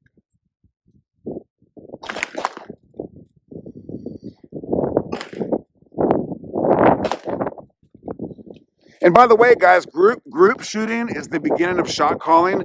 Like Chris, did you ever see a shot that didn't go straight? Nope. Okay, good. So they should be pretty straight. Did anybody see a flyer when they shot? I felt one go. Felt one? Okay. Felt one go where I didn't want And where do you think it went? it went low left. I know. So you think there's going to be a low left for sure? Be a low left. That's the beginning of shot calling. Now, that's not bad information. That's good information. That's not a bad shot. That's a good call. I remember I used to read gun magazines, and they would test the gun, and they'd say a called flyer, and I'm like, what the hell's a called flyer? This guy's writing for a gun magazine. He should be able to do this. But that just means when he fired the gun, he saw something go in a direction. So that's good. That's the beginning of shot calling. All right, let's go. Give me a number. Oh, you need the measuring Need puck. a magic measuring can. I have too many pockets, layers and pockets. Oh no, we can't lose those. Yeah, there you go. All right, perfect. Solo, is that better?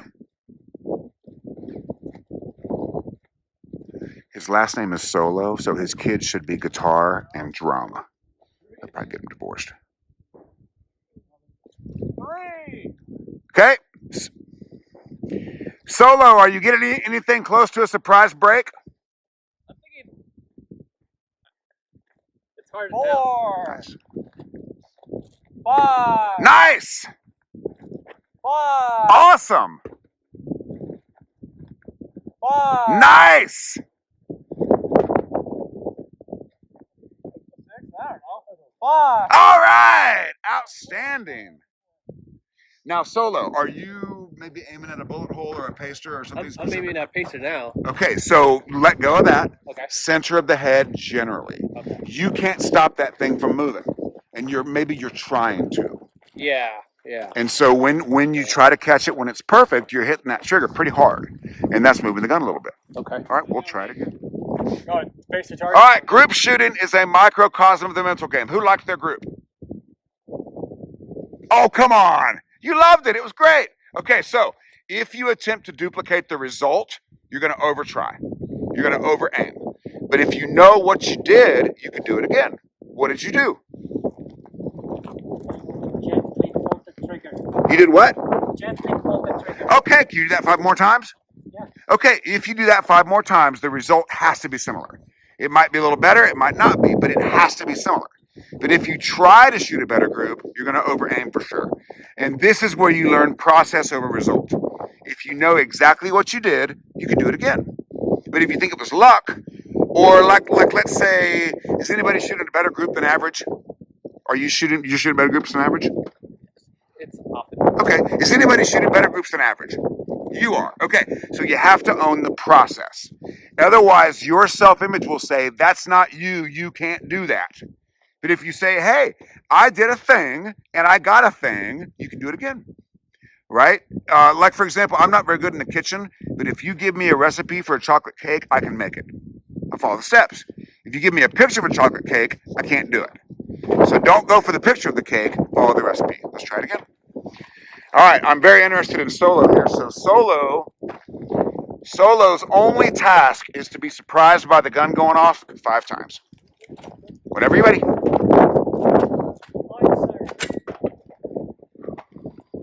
So much fun.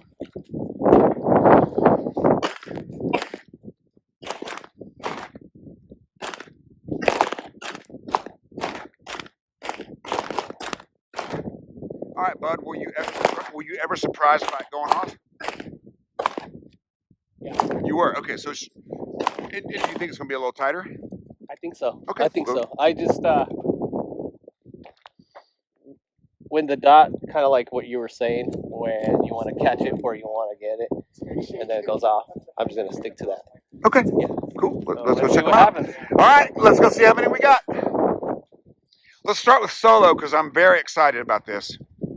Once again, his children are named guitar and bass or drum.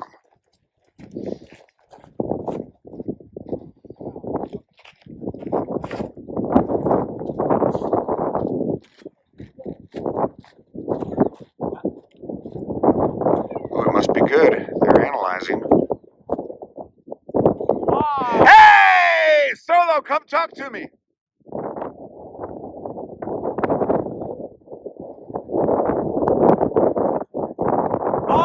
Outstanding. I love the drama. Give it even more drama. Game show host.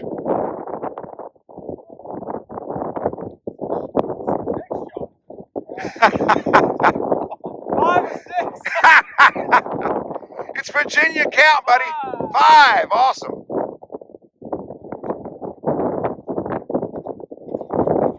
Overlay. Nice.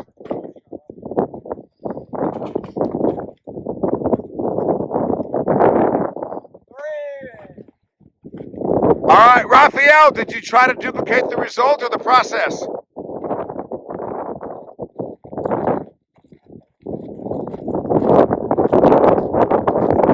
Come talk to me. So Solo. Yes. So we think that was closer to a surprise break? Oh yeah. Yeah.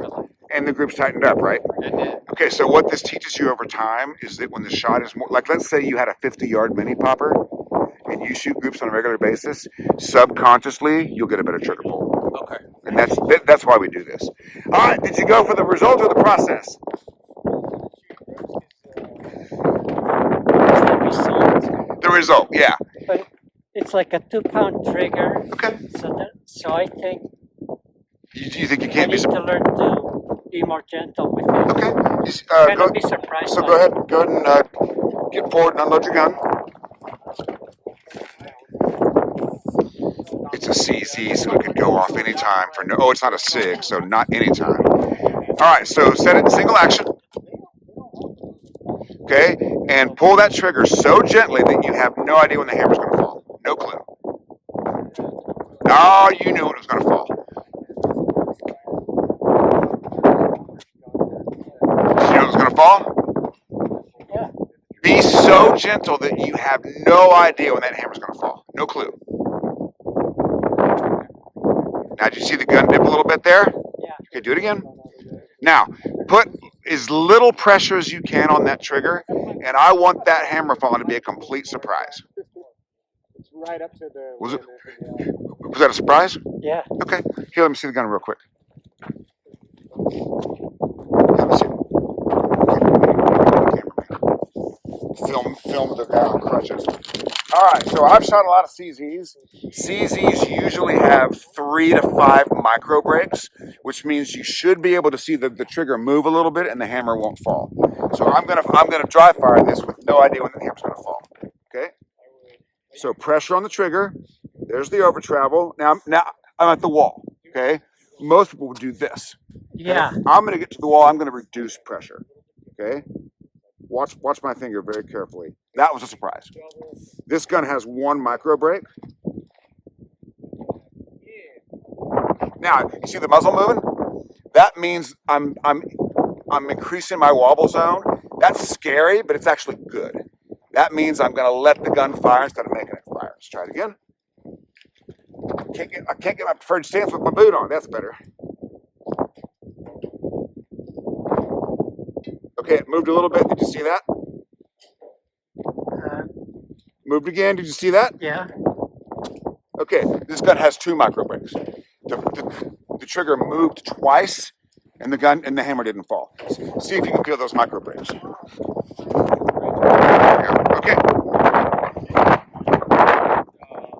Right, back. So gently that you can feel it move, but the hammer didn't fall. Did you feel the micro breaks? Try it again. Go slower, gentler. Did you feel it that time? The trigger moves a little bit, but the hammer doesn't fall.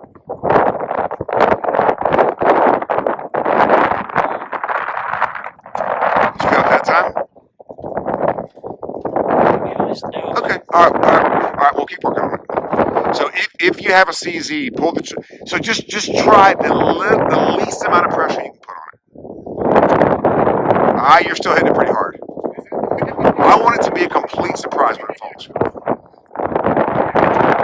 that a surprise? Did you feel a micro break? If you can't feel it, it's okay. So you're going to the wall and then whacking the wall. When you get to the wall, reduce the pressure. Like when you feel the wall, use less pressure. Now that's a surprise. That's what we're talking about. That'll give you fun. Some strong hand free, accepting the wobble really hard. Because there's no way.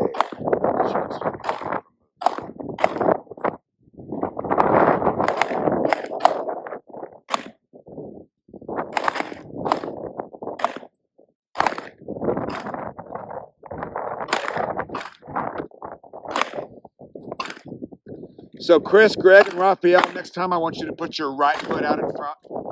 Yep, next time. Okay, did anybody get 5 surprise breaks? Nobody did. Nobody got 5 surprise breaks? You guys all knew what was going on? Okay, let's go check them out. Grab your puck. Now solo, it should be easier with your left hand to get a surprise break.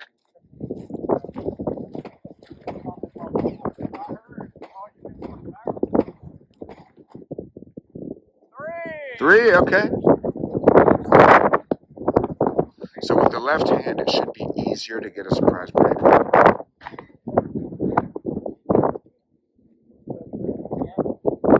5, nicely done.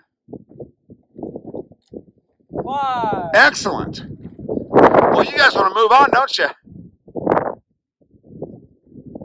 3. Okay, side or trigger? Trigger. Yeah, of course. 5. Boy, you want to teach the class, don't you, Greg? I'll go get a drink and you can teach. 4. Very good. That's awesome. Good job, guys. Very good. Robin, those look like you're going to have at least 2 in one hole.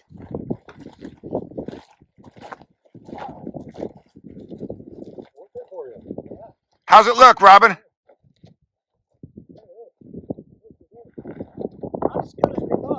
Okay, that's fine. How many? 3, okay. You've got one off to the right there. 4. Now, did you call that one off to the right? Yep. As Okay. soon as I pulled the trigger, I was like, that one's right. You throw it off? I think there's 2 in one hole. Take a look. We're all there. So I think it's fine. So Robin, I literally, your first 2 shots, Robin, went in the same hole. Oh, I guess it was good. Yeah. Great. And see, that surprises. 4. Okay. Robin, that surprises you because how much the dot was moving. But your first 2 shots went in the same hole. 5. Nice. Greg's the man. 4. Nicely done. Good. Good. And now, Raphael, you have got to focus on the 4. You've got to. You've shot 80% perfect, not 20% failure. You got to see it that way. Okay, ask me your question. So instead of focus on the 4 rather than the 1, focus on the 80% rather than 20%. But if you don't look at the 20% where the error was, how do you know how to repair it, change it, and move it back into the groove to attain 100%? He shot 4 out of 5 great shots, right? Right. Okay, so does he need to learn more about the 4 or the 1? The 1. Okay, he got it right 4 times. Right. What does he need to really solidify? The 4 that are right. Right. He needs to focus on the 4. Focusing on the form of the 4 will get you the 5. Okay. Are you a great shooter? Yes. Okay, so anytime you have an issue, you need to start by being a great shooter. Say, I'm a great shooter. I need to do better at X. Then I'll be even better. The mistake people make is they reduce themselves to incompetence in correcting the error. So somebody like you could say, oh, I'm a terrible shooter. That's not true. I met a guy named Bill Jackson once in Mississippi, and he told me all these things he couldn't do. I can't do this. I can't do that. I'm slow. I'm sloppy. And then the guy next to him said, what you don't know is that Bill Jackson is the current National Open Senior Champion. And I looked at Bill and I said, Bill, every time you have a complaint about your shooting, start with, I am the current national champion. And he goes, well, when you say it like that, it sounds kind of silly. I said, exactly. He can't suck at anything. But if he tells himself, he's reduced himself to 0 every time he needs to make an improvement. So he shot 4 out of 5 great shots. I want him to learn more about those 4. What he may have done, you may have shot 4 shots and then tried to put one in the same group. Did you do that? Okay, good. So that's very good. So the problem there is, ooh, this is a great group. I got to get this last shot perfect. And then you go perfect, perfect, perfect, honk. And that's when you get the trigger honk. Okay, all right, let's try it again. Letting go of the aiming is really tough because it seems very counterintuitive. Once you've got the gun out, you can aim it. Try to.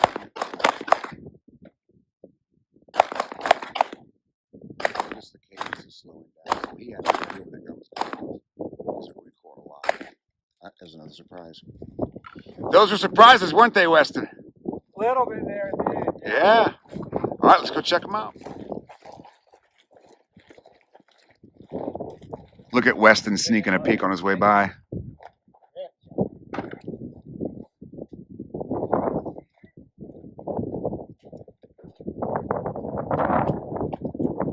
Five! Outstanding.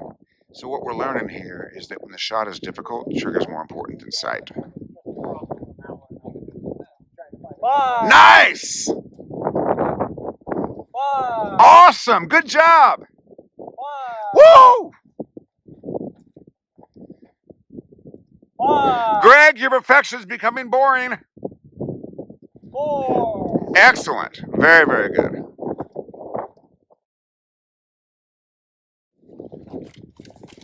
Support handle is critical to get a surprise break.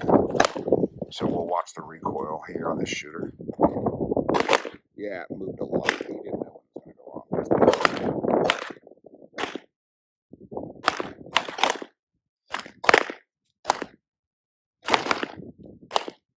Surprise break.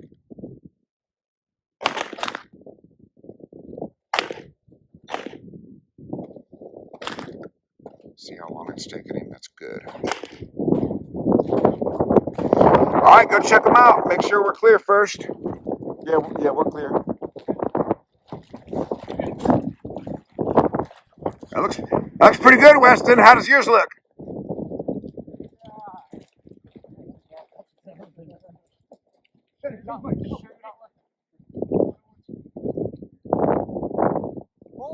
Okay. How's it look, Robin?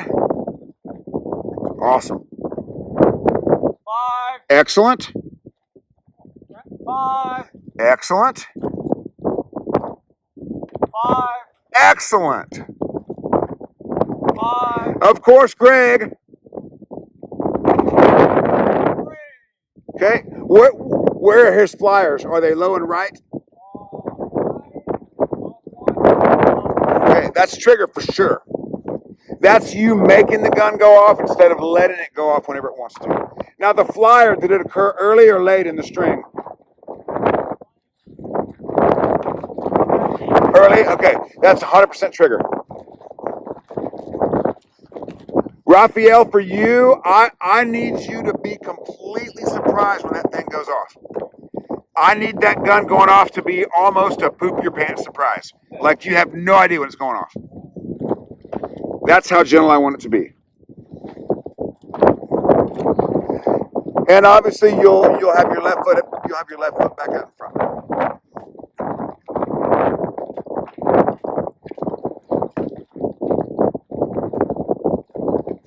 So Raphael, when you get to the wall, I want you to reduce pressure. So get to the wall and then use less pressure. And give me a complete surprise. Whenever you're ready.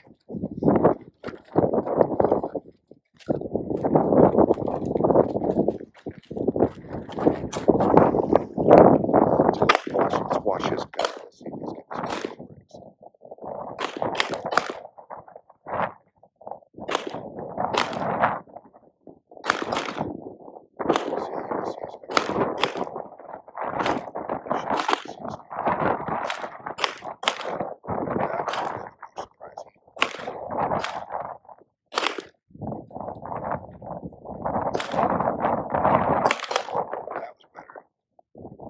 Oh, his fingers going off. 5. Awesome. That's the Walther. 5. Excellent. And Greg will be a 5. 4. Oh no! 80%. No, I can't. I'm trying.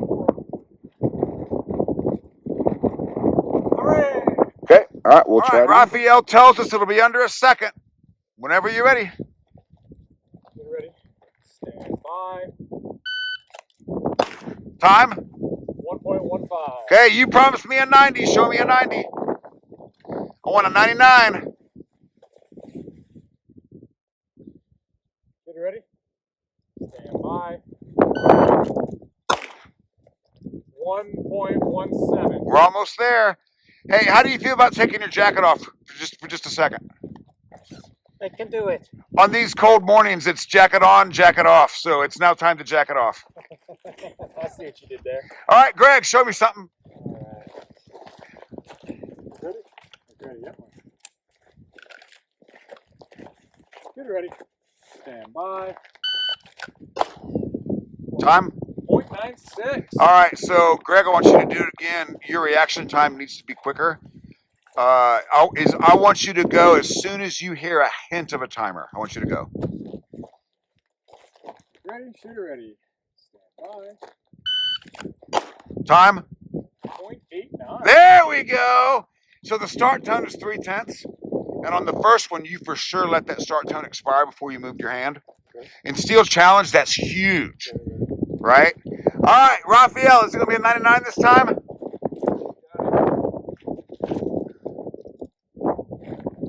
Ready? Stand by. 1.03. I need a 99. As soon as you hear, I don't care if Weston farts and it's a high one, I want you to go. Get ready. Stand by. That'll do it. 0.88. Hey, 88, start tone again. The mighty Chris, courteous Chris, studious Chris, likes to be thanked. Shooter ready. Stand by. 106. Okay, Chris, you're aiming too much. Just give me a streak in the middle somewhere. Shooter ready. Stand by. That won't be it. So I never start with that holster with the safety on. Let's try it It's again. okay to have the You should be hammer down. hammer down. Yeah, for this. Alright. Shooter ready. Stand by. Okay, that's caused by trying to go fast. It starts sooner, so that missing. So your conscious mind literally had to relearn that on the clock. That's what happens when you think about your grip or your draw or speed. Just do your normal draw. Just start it a little sooner if you can. Shooter ready. Stand by. That'll do it. There you go. .99. Nicely done. Snuck it right in there. Alright. The mighty Walther. Shooter ready. Stand by. Holy moly! .79. The Walther's the fastest gun here. Of course. Alright. Shooter make ready. Shooter. Stand by. That's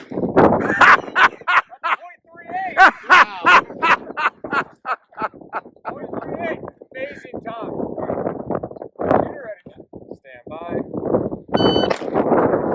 Buddy, you gotta put the dot on the target. Shooter ready. Stand by. There we go. 6. Very nice. That's very, very good. Awesome. All right, now let's do bill drills. Raphael, 6 shots. Shooter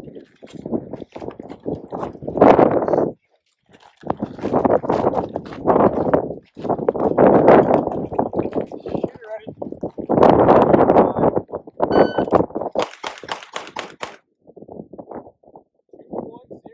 All right, I need a 199. Listen for that start tone.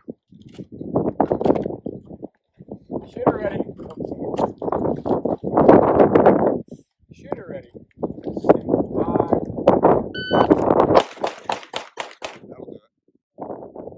2.08. Ooh. Is there a 199? Show me. It's all reaction time. That was a good reaction time. I think it could be a little better.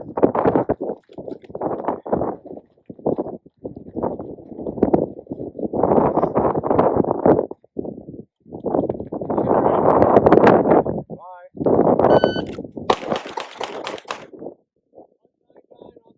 199. Show it to us. I get accused of using rig timers. Yeah. 199. And I couldn't have rigged it. I'm in a chair. So, Raphael, this is goal-based practice. How good do you feel right now?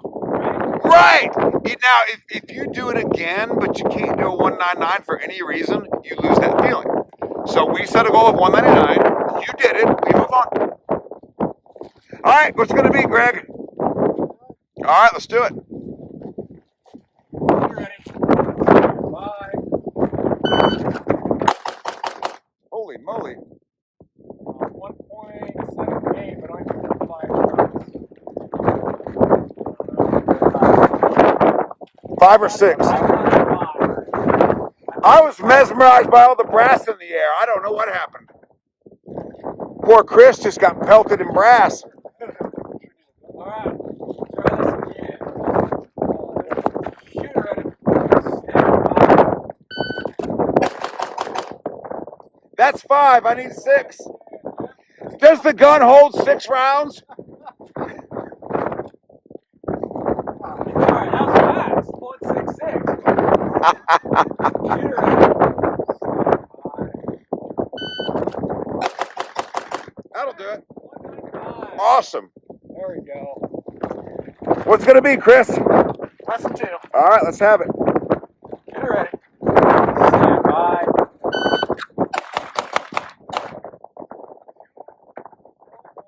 Hey, guys, what causes trigger freeze?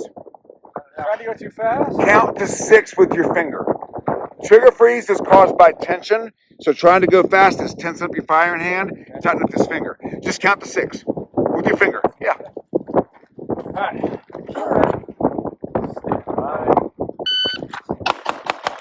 See? All right, nicely done. Just count to 6. No tension in that. Just count to 6. Ready. Stand by.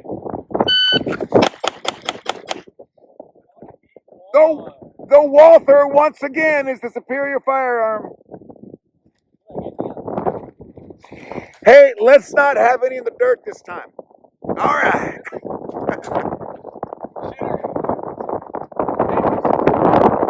Shooter ready. Stand by.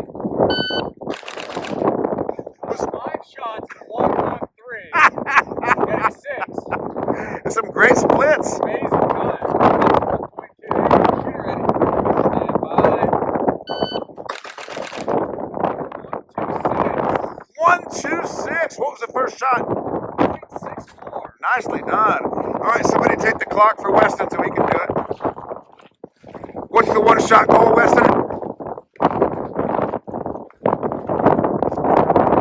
second. What? Under a second? Under a second. Okay.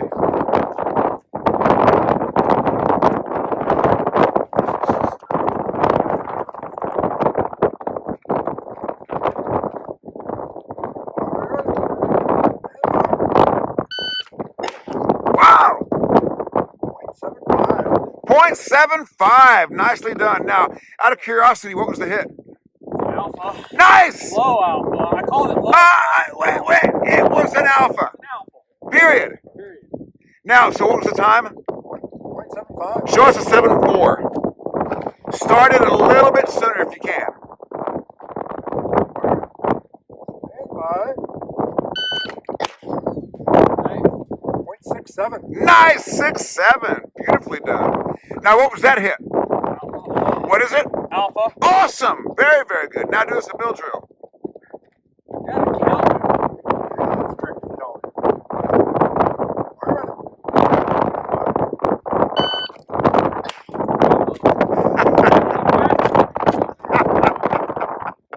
Not a Walther, right? Not a fire by itself, all right?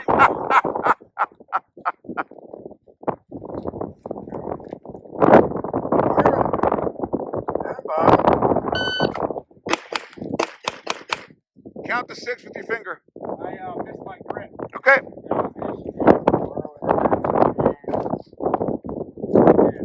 Next time I will get a good grip. Next time I'll get a good grip.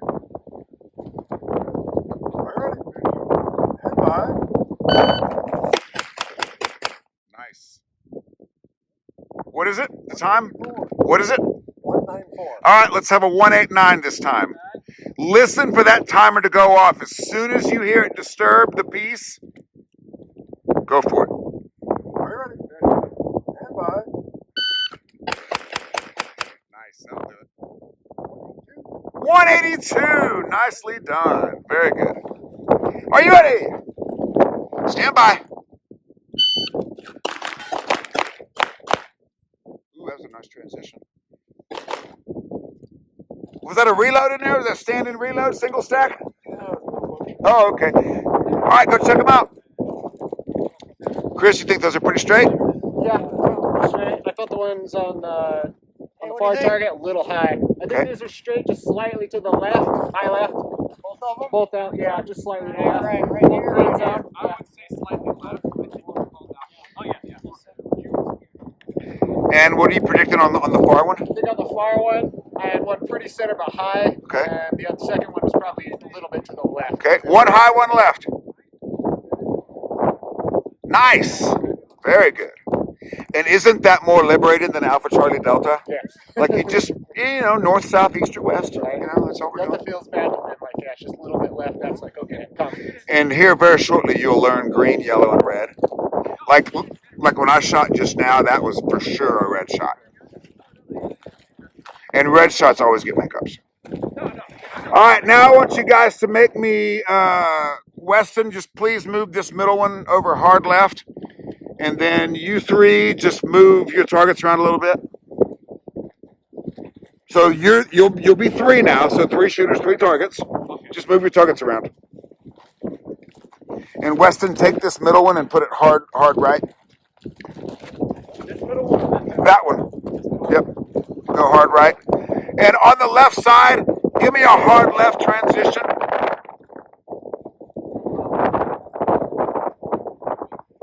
Hard. This one right there. Okay.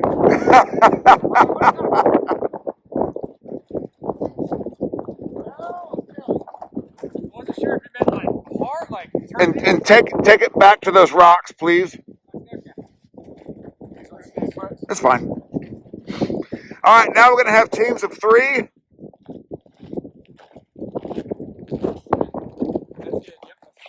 So this is the Alpha Charlie Challenge. We have a stage built using shot up targets on the front and clean targets on the back. The score is the raw time as long as there's not a delta or a mic when the shooter gets done. And the group is pretty competitive. So here he can leave no deltas, no mics, but he does not have the option of consciously slowing down. This is the best way to practice prior to an important match. So I don't know if you can see, we'll zoom in for you. Yeah, the targets are all shot up. So we score the backs of them and we pace the backs of them.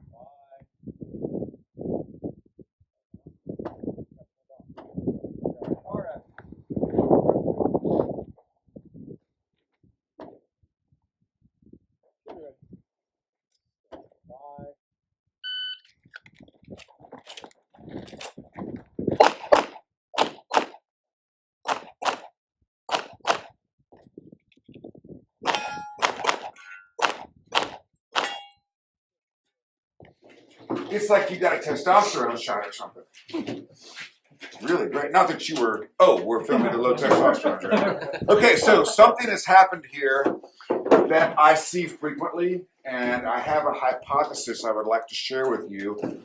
I'm pretty sure I'm right, but I'm interested in your opinion. Okay, so Raphael, for example, like you said, he's a different guy. Yeah, 100%. Now, and how would you describe the difference? Confident and Confident, you said? confidence is the biggest change I've seen. Okay. And he's very fluid when he moves. And well, we didn't really do movement things at all. We haven't touched him, hardly ever touched movement, but I've never seen him move this fluid. Now, do you have an athletic background in your 30 years of life? No tennis, no nothing. No sports of any kind. No, just USPSA. No hobbies that require moving the body. Just a couch potato. I used to go jogging. You might have mentioned that. Yeah. Okay, so jogging does not like inefficient movement, and it does not like exaggerated movement. Like jogging is a very gentle, smooth thing. Yeah. And that's how you're moving. And I've told a couple of you that human beings do a weird thing when you put a gun in their hand. Like if I had you carry a frisbee through that stage, you wouldn't move the same way. Like this morning, Yeah. you were moving like you were carrying a gun. Yeah. Now you're moving like you're carrying a frisbee. Does that make sense? Yeah. And literally the only difference between a gun and a frisbee is muzzle direction. But we treat it like it's this china vase sometimes, you know what I mean? Mm-hmm. So what I think is happening, and please, if somebody has a different opinion, please let me know. I think what's happening is our singular focus is unlocking subconscious human movement technology. Right? Like we know how to move our bodies.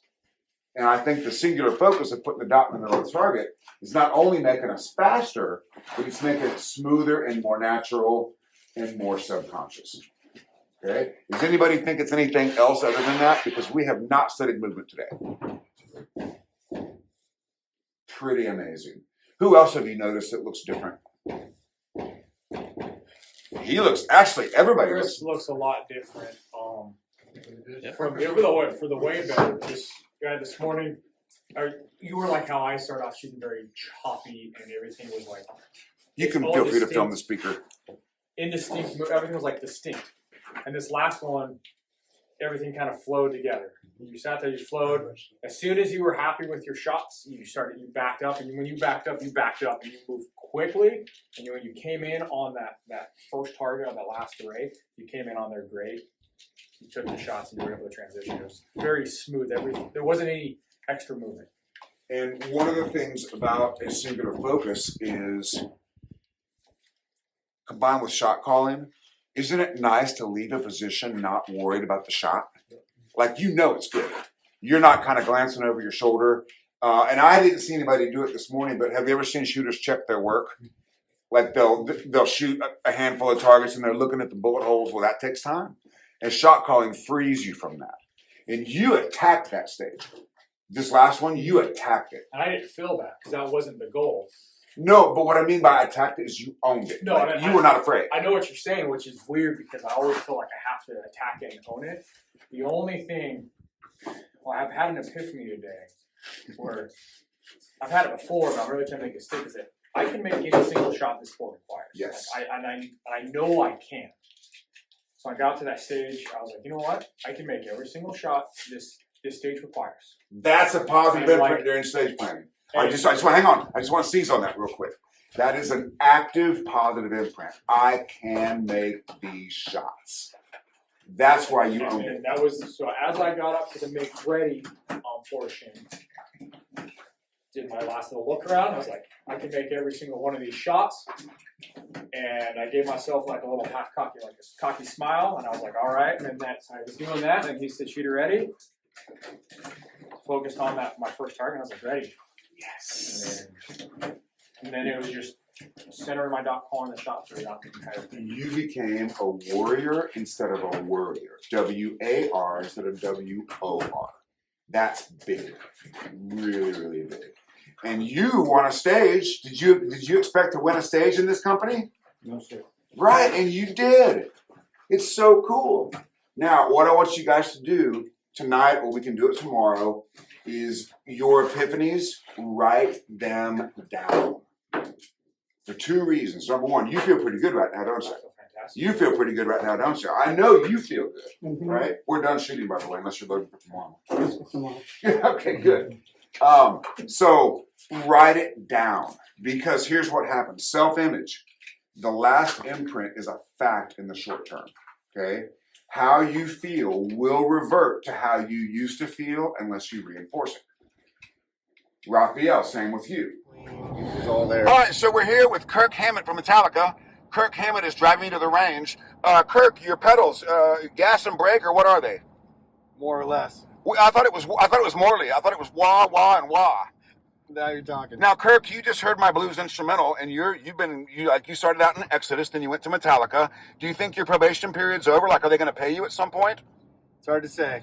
And how did you feel about no solos on Saint Anger? Were you just like sitting around twiddling your thumbs? Absolutely. And we need to know two things. Is Steve Anderson the greatest blues guitar player? And is Lars Ulrich a massive wanker? Both are possible. Once again, Kirk Hammett from Metallica driving Steve Anderson to the range. Life is so good. Enter Kirk, exit Kurt. Off to rangeland. It's fine. Okay, please make your statement, because this is a very common misconception in shooting. And have you ever heard the expression, it takes 10 years and a million rounds to make master?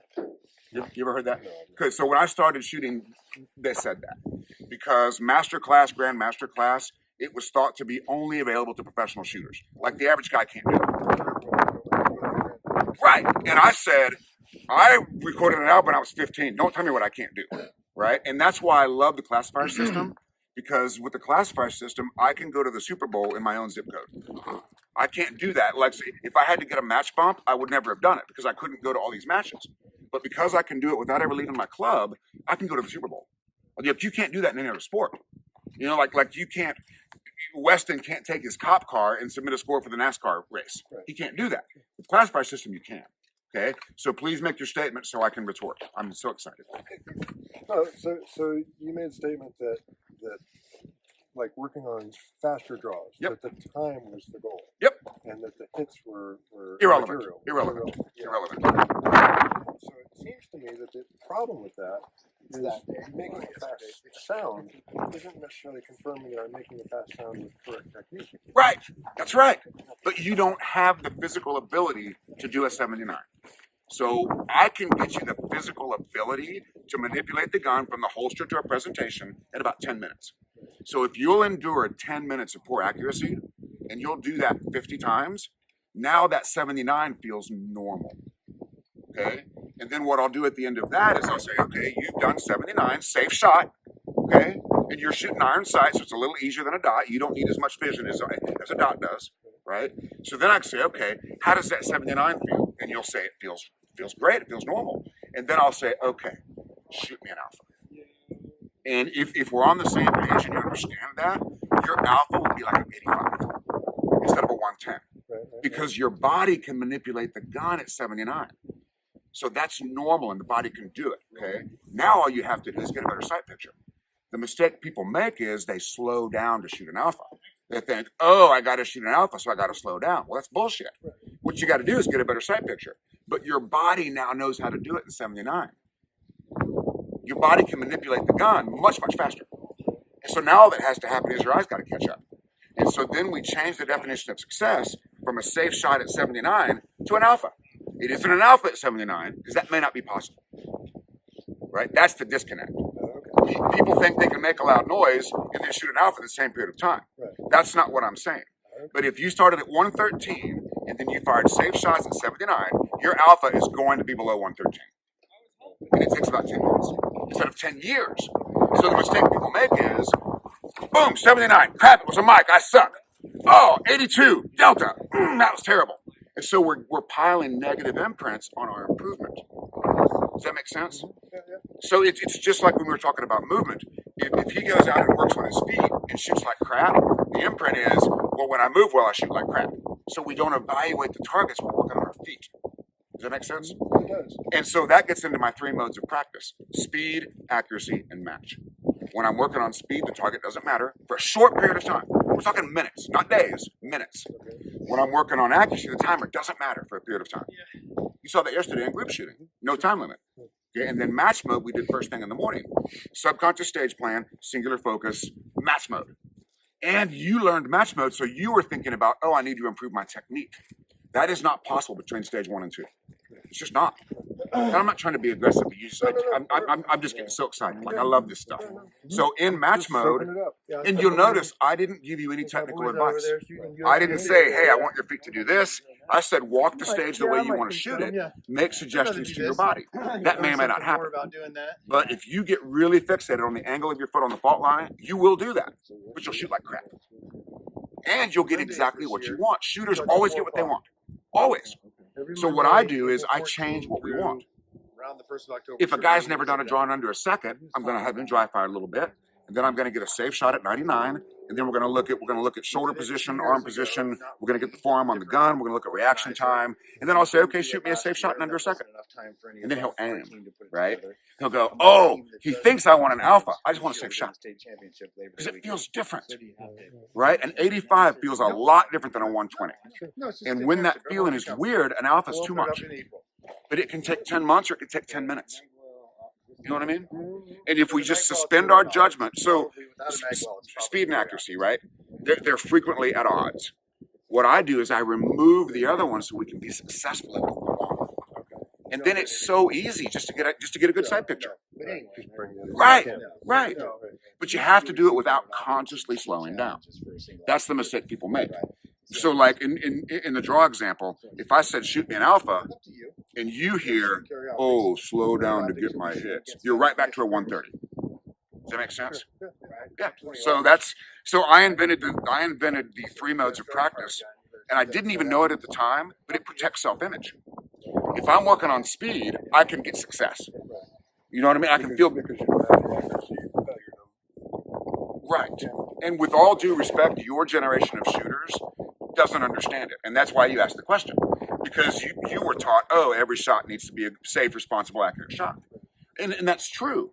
But to get faster quickly, like in 10 minutes instead of 10 months or 10 years, just store out the target for a little while. And it's actually easier to do in dry fire with par times. It's safer to do in dry fire. And it's less damaging to the self-image because there's no deltas, there's no mics, right? So like if somebody's never fired a shot in under a second, I'm gonna have them do it into the berm. Just fire me a safe shot. Let's just see what it feels like. And they'll go, oh, wow, I can do that. Because I define success in a way they can achieve it. But if I say shoot me an alpha at 99 or less, they can't do it. So they leave dejected, demoralized, and self-image takes a hit. Oh, I can't do this. Right? And I didn't even know it at the time. So now that I know about self-image, it's even more powerful. All right, we got to get to work. I could do this all day. And we're going to 5. Excellent. Now we're at 15. 5. We're shooting groups at 15 yards. My standard is a Zen. 4. Great. 4. Excellent. 4. Yeah.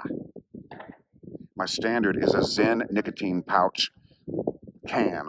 So it's a smaller standard. 4. All right. That's outstanding. So we have all 4s or 5s on the second day of group shooting. Aim the gun, accept the wobble, allow the gun to fire. If you micro aim at a bullet hole or a paster or a line, then you're gonna honk the trigger when you think it's perfect. If you let it float, it's very easy to shoot good groups. This teaches you that trigger is more important than sight when the shot becomes more difficult.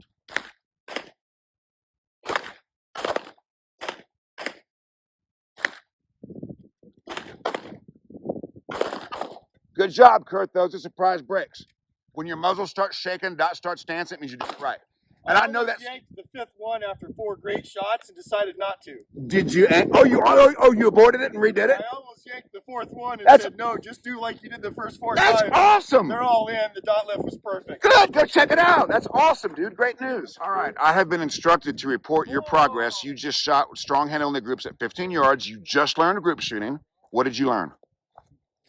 I learned that the most important thing is to accept a little bit of wobble and get a surprise break. Good. And it worked, didn't it? It was in the groove. Is that a little counterintuitive? It is a little bit. See, I am very wise.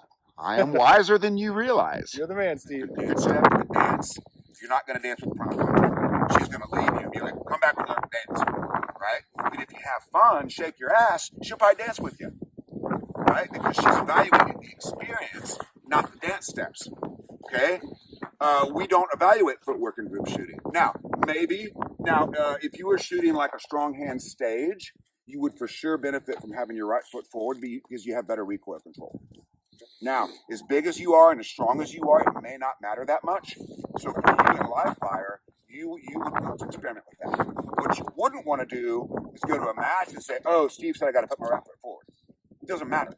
They don't put that in practice score. You know what I mean? They put your hits in your time practice score. So you've got to be comfortable with the technique you have on match day and strive to get that skill, not a higher skill. Right? People make that mistake. And by the way, shooting matches are not practice shooting. They are not. They are practice competing. You will never do enough of anything in a match where it's counts as practice. You just won't. But you can practice competing all day long. And people don't practice that. People practice shooting, they don't practice competing.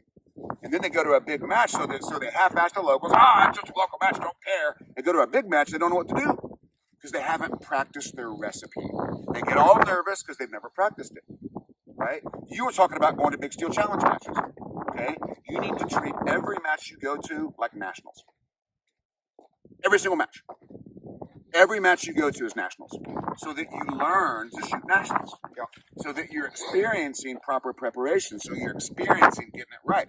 You're not there to practice your draw, your transitions, or your shot. No, you're there to practice competing. Yep. Okay. Gotcha. You guys all understand that. And if you ever hear somebody say, "I treat my locals as practice," say, "I treat them like practice winning."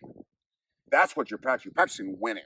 Toward the end of my season, every time I stepped in the box, felt the same. Big match, little match. That's what we I want. step in and the game face is on. Doesn't matter if we were joking. Doesn't matter if whatever just happened. Whatever it is. Step into the box, same thing. And that's where the quiet eye is so beneficial because the quiet eye, I'm going to start calling it the quiet mind because that's what it does for me. Yeah, everything goes quiet. Right. I'm looking at one spot on my first target. I can't hear a thing. I can't feel a thing. Nothing. Just Right. Okay, let's go support hand from 10 yards, but it's got to be a today goal. Does that make sense? The goal, No, go ahead. Sorry. it has to be a today goal. Okay, so like if my L pres is 450, okay, I'm not going to make my today goal 350. I can't do that. Okay? So in that example, if my L-Pres is 450, I'm going to either set a points goal or a time goal or a hit factor goal. Okay? What I'm not going to do is say, oh, it's got to be all alphas, because that's impossible. If I could do it in less than 450 with all alphas, I would have already done it. So that's not a today goal, right? So in the case of 450, my next goal is going to be 4 1/4 with all hits on paper. That's my next goal. Okay, and if I can do that, then I'm gonna really think about it and go, okay, today, do I want a 4 1/4? Do I want a 12 hit factor? Like, what do I really want? It's got to be a today goal, right? Don't take a 6-month goal to the rank unless you're chipping away at it. That's fine. Set a goal for today, achieve it, and then do something different. Does that make sense? And people don't want to do that, especially with all due respect, Greg, your generation doesn't want to do that. If I can't do it 3 times, I can't do it. Well, that's the guy that goes to the match. The guy that can't do it 3 times. But if the guy does it, so let's say you pick out 4 drills, you achieve success on all 4 of them. That's the guy that goes to the match. The guy that feels successful. Right. But if you train, and there's a place for so-called training until failure, but you've got to protect your self-image. You've got to leave every exercise feeling successful. Even if the definition of success is just gathering data. Right? Hey, I learned something. I learned what I need to work on. That's successful. And if you want to keep track of your opportunities, treat that. Hey, today I'm going to find out what my training opportunities are. So that's good information. Right? Good. All right, so let's pull target number 7. So you can go to the match going, I wear my rig around. These guys don't do that. They're just messing around. I'm a serious competitor. I get home from work, I put my rig on because I want to be a champion. I don't want to watch TV. I want to be a champion. Now, it will affect your lifestyle. So before you go crazy with your lifestyle, have a conversation with your family, right? In my first marriage, I went from a couch potato to a grandmaster in 1 day. I never had the conversation. I just did it. So if you love your family, have the conversation. Say, hey, I really want this thing. Are these changes going to be okay for our family? And wherever you are, be all there. That means at dinner, you're all there. Okay? Dry fire, you're all there. If your kid has a birthday party, you're all there. Does that make sense? Wherever you are, be all there. Don't half-ass your dry fire. Don't half-ass date night. Wherever you are, be all there. That's how you become a champion. Okay? All right. This is classifier 9901 6 challenge. It is the hardest shots in the sport. Can we agree these are pretty much the hardest shots in the sport? Yes. Okay, so check this out. I'm going to practice the hardest shots in the sport with a time limit. That sounds pretty smart, right? Most people, so the sport varies. Nationals can be 20% strong hand weekend or 0. And you won't know until a month before the match. Okay, so if I want to win that match, I'm hoping it's 20% strong hand weekend, right? The first year I went to nationals with Jay Beal. Does anybody have my book, Refinement Repetition? 6 Reload 6? Yes. That was the fucking stage. Sorry, that was the stage. They literally put 6 Reload 6. It was actually 6 Reload 6, 6 Reload Strong, and 6 Reload Weak. That was the stage, right out of my book. And Jay Beal shot it, and I'm watching the scores, and I said, Jay, you just won that stage. And he goes, of course he did. It was the Steve Anderson stage, right? So awesome. Okay, so here's how this is going to work. Weston will be the RO. There will be 2 shooters at a time. What you will need to do, Weston, is you'll need to do this. Are you ready? Stand by, beep, and then watch the timer as the shots come in. And then lower your hand. What's going to happen is we're going to put shoulder tappers behind the shooters, Okay. and when they see your hand come down, they're gonna tap the shooter. Okay, we're not going to be super strict about overtime shots. That's not why we're here, right? And so if you have an overtime shot, that's fine, but it can't be 2 seconds over, right? All right, all right. We are currently doing classifier 0901 6 and 6 challenge. It is the absolute best exercise on the planet for accuracy at speed. Now, when you read the details for that, you'll notice that you have the option of a reload, 25-yard line. Do not attempt the reload until your score is in the mid-80s without it. Then you can attempt the reload. To do otherwise is foolish. Designed specifically so that only grandmasters can get all the shots off. Okay? if you are not a grandmaster and you attempt to get all the shots off, you're going to pay for it with Charlies. Okay, they are specifically designed that way. This one is designed that way, so that only grandmasters can get all the shots off. That's how they measure it. So if you're not a grandmaster, your job is not to get all the shots off. You're going to pay for it in Charlies. Otherwise, Right? you have 30 people at the same score. Huh? Otherwise, you have 30 people at the same score. Well, and that's fine. Well, no, if it's not designed where only grandmasters can get all the shots off. Yeah. Oh, I see. Yeah. Of course. 30 people at the same score. Absolutely. And what's really funny is every time I go to a match and see a fixed time field course, I can tell you the par time by looking at the stage, because I know what grandmaster times are.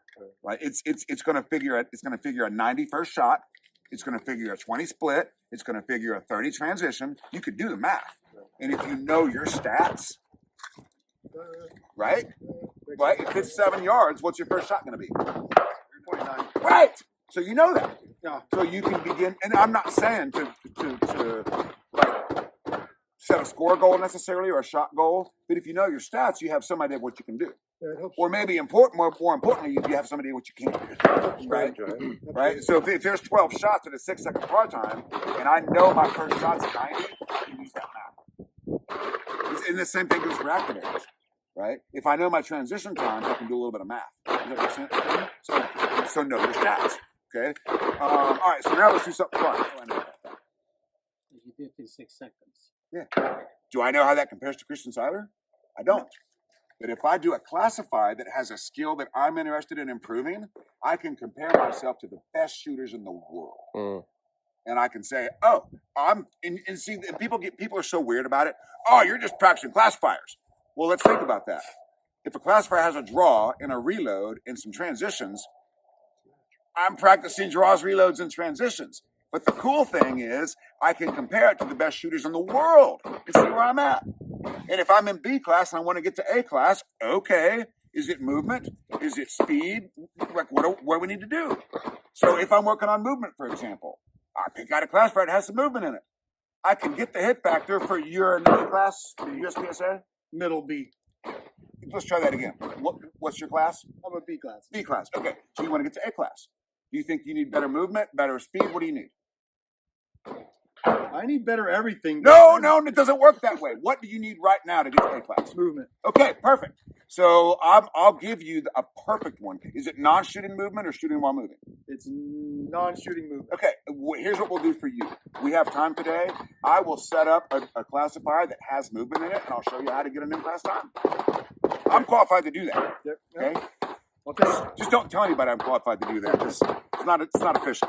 All right, does everybody know their score? Okay, what's your score? 62. 62 is B class.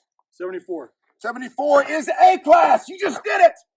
You got an A class score. Yeah. 72. 72. A starts at 74. You're right there. Yep. I'm in B class right now. Is it sight And or I got trigger? to warm up. Is it sight or trigger? Trigger. Now you have to work on it. What's your score? 84. What is it? 84. Master class. Woo! Welcome to master class. You gonna run the bait shop now that you're a master? 77. You're not the same division. Carry optics? 75. 75. A class. A class. What's your current class? Unclassified. A class on your first classifier with the Walther and Steve Anderson's class. A class. Okay, is that all the carry opticsers?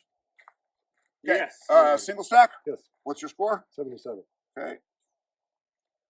That's high. That's high for us. Yeah. A class. Welcome to A class. I'm in A class. Oh, awesome. PCC. 88. Okay. PCC. A class. Okay. And what's your current class? A class. Nice, perfect. Okay, now there's something I didn't tell you. The 25-yard line allows a reload and 6 more shots, but you only have 6 seconds. I didn't tell you that because I didn't want you. I almost said a different word.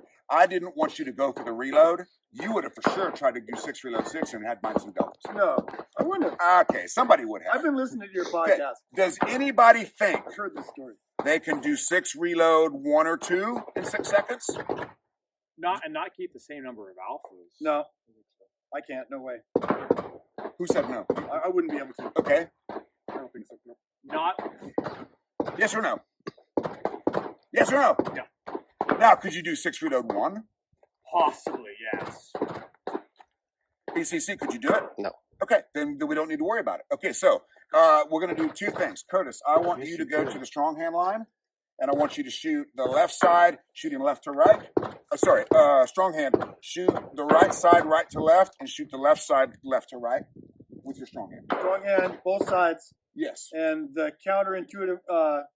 I want you to shoot this side right to left, Okay. and the other side left to right with your strong hand. Somebody take Left the time to have side, him go left do to that. right. Somebody take the time to have him gauge. He shot subconsciously, which is great, but it means he shot it left to right. So on match day, and let's call this match day, he reverted back to subconscious skill. That's good.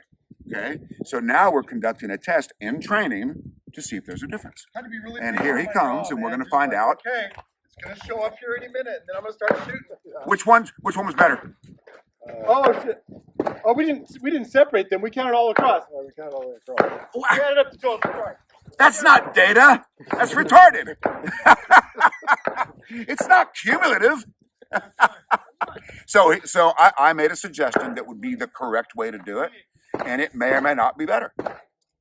So it's something he has to evaluate. And here it comes with the results. What'd you find out? 28, 24. So the old way is better right now? Huh? So shooting left to right is better for you right now? It is, yeah. Okay, fine. So that means for 4 matches for now, Yeah. now we know that you shoot better. Do you think both runs were indicative of your current level of skill? Yeah, there was no issues. Okay, My good. draw, if you look at the first shot, my draw was a little slower over here. Okay, so Maybe. now you know that when you're shooting for score, you currently shoot better right to left. I'm crazy fast in steel challenge, left to right. I absolutely know that. Yeah, Oh, I see. left to right. I see. So that's I okay. finish so, as many so that's- stages left to so right that's as I good can. data. My splits are He's fine. a steel challenge shooter. He does a lot of right transitions, so that's great. Yeah. Okay, outstanding. All right.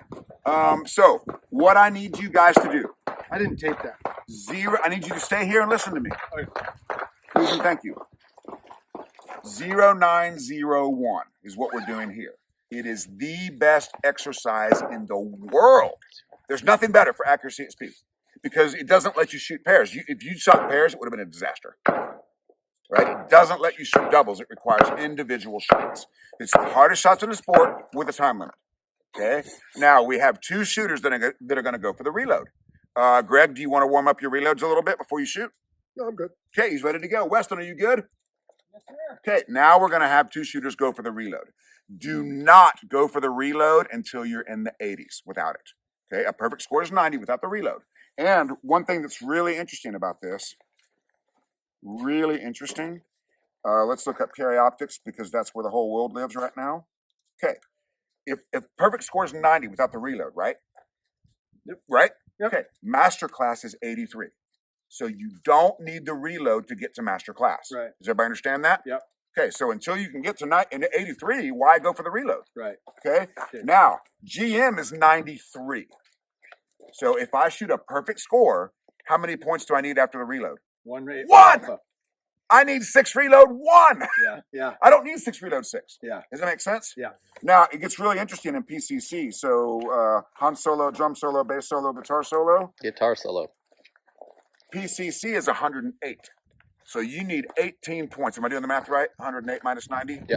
So you need 4 alphas after the reload. That's smoking. That's super spicy. Yeah. But you don't need all 12 shots. That's my point. Does that make sense? Yeah. Kinda. Okay, let's look at open. Open is 108. Is that also 108 minus 90? Is that 18? 18. So he needs 6 reload, 4 alphas. He doesn't need 12 shots. Does that make sense? He needs 6 reload, 4. Now, an open GM can absolutely do that in 5.5 seconds because they have a book called Refinement Repetition in which we practice 6 reload 6. Okay? You guys ready to do this thing? Sure. All right, line them up. We need to tape up the target. Most important piece of information for your eyeballs. Okay? So when I say, can you see the dot? This is your red dot, okay? What you're looking for is that. Okay? When I say, can you see it lift? You're going to tell me, oh yeah, I saw this. I don't want you to see this. I want you to see that. Okay? Because if you see that, what do you know? That's where your bullet hole is. Yes. Okay? The dot lifts when the bullet leaves the barrel. And if you can see that, okay, you know you have hit that piece of steel. Okay, now what if I'm paying attention and I see that? Is that gonna be a hit? No, it's not. Now, if this happened, okay, so boom, what does that mean? Is it a hit? It's a hit. It is a hit, but what does it mean? There's grip inconsistency. Okay, there's something affecting the gun that's causing that to happen. Okay, and again, what you should be seeing is that. Okay, if you can. Now, a slower slide makes it easier to see. So I don't think anybody's shooting a compact gun here, but a full-size gun, lighter recoil spring is helpful. I can feel. Yeah, I can. My slide's pretty slow. Okay, that's good. So, with all due respect to Walther, a Glock 34 with 147s in cold weather is like a canoe in a frozen river. It is so easy to see. PCC should be. Oh yeah, PCC is very easy to see because the compensator slows it down. Right? The hardest would be, imagine a Glock 26 with 115 plus Ps. It'll just disappear. It's very hard to see. So anything you can do to slow the slide down makes the dot lift easier to see. However, what's the downside of that? What happens if my slide is super slow? You're ready before the gun's ready. You'll be waiting on the return. Right? So a 147 is better at a 125 power factor-ish to see the dot lift. But I find myself waiting on the gun. That's why the Andersons from Outdoor Dynamics are 125s. Because I don't like waiting on the gun. I have really good perception of that, and I feel like I'm waiting. I don't like that, so I shoot a 125. Okay, so go ahead and keep rolling and watch what Curtis does. What's the drill? Look, I'm gonna tell you. Jeez. Okay, go ahead and hit up. Yeah, and you snap your head faster. There you go. Now, can you tell the difference between trigger and lift now? The last time I can. Okay, that's so you gotta go on lift. If you go on trigger, you will eventually miss the plate. So just imagine like a dynamic exit or something. If you go on trigger, you're gonna miss. The last time was 100% lift nipple. Right, that's excellent. Okay, now. Oh shit. I mean, sorry. Ooh, crap. Okay, now we've done that. So now what I want you to do, the next time you see it lift, look at the new plate and shoot it.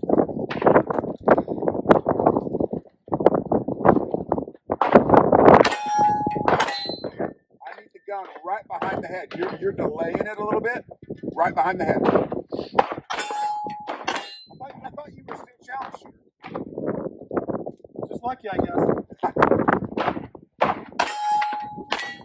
Now you're back to right with the gun. I need to head out in front with the gun right behind you. Okay, good. All right. Where did you get it? Okay. Somebody get closer to him. Somebody take the timer. Get closer to him. Where's my target? Okay, Curtis. Can you react to the lift sooner, or can you drive the gun harder? Don't say both. I want to say drive the gun. I'm not sure. Do it. It's okay if you miss. Drive the gun harder. That's just on me. Go ahead and start the timer, and you go whenever you want. Start the timer. I can go when I want. Yep. So I need to know as soon as he gets a number lower than 73. Just keep the timer running. Just keep it running. You're right in the dot. I need to head out in front.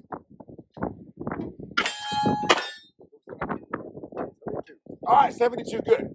Now, I want you to drive the gun harder. Excellent. Excellent. Okay, I want a 69. Drive it harder. Okay, drive it harder and Curtis. It's okay if you miss a couple times. Okay. Okay, but if you're gonna miss, I need it to be in the 60s. Okay. Okay. Here's your first miss. Did that feel different? Hang on. Did that feel different? Yep. Yes. Do it again. We have a hit. 53. So both of those were an inch to the right, one a little high. Fine. Do it again.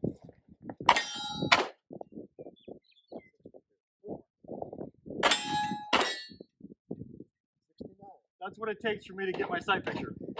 Fine. Yeah. So here's your choice. if you're gonna miss, I need you missing in the 50s. Okay. Okay? Go.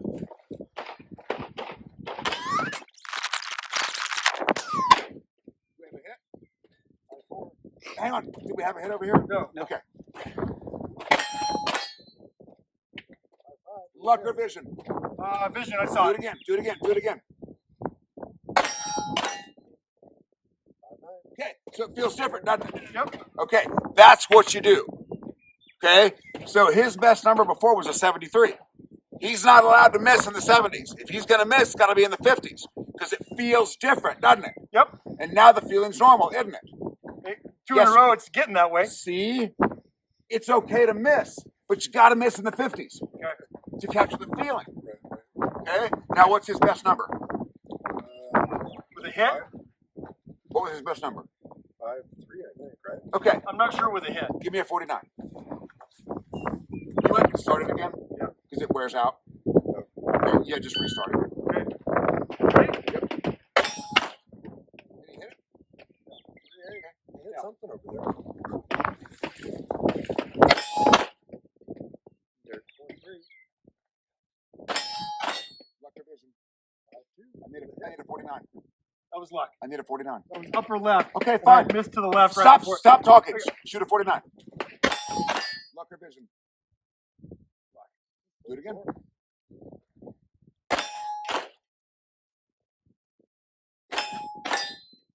Luck or vision? That was good. I need a 49 vision.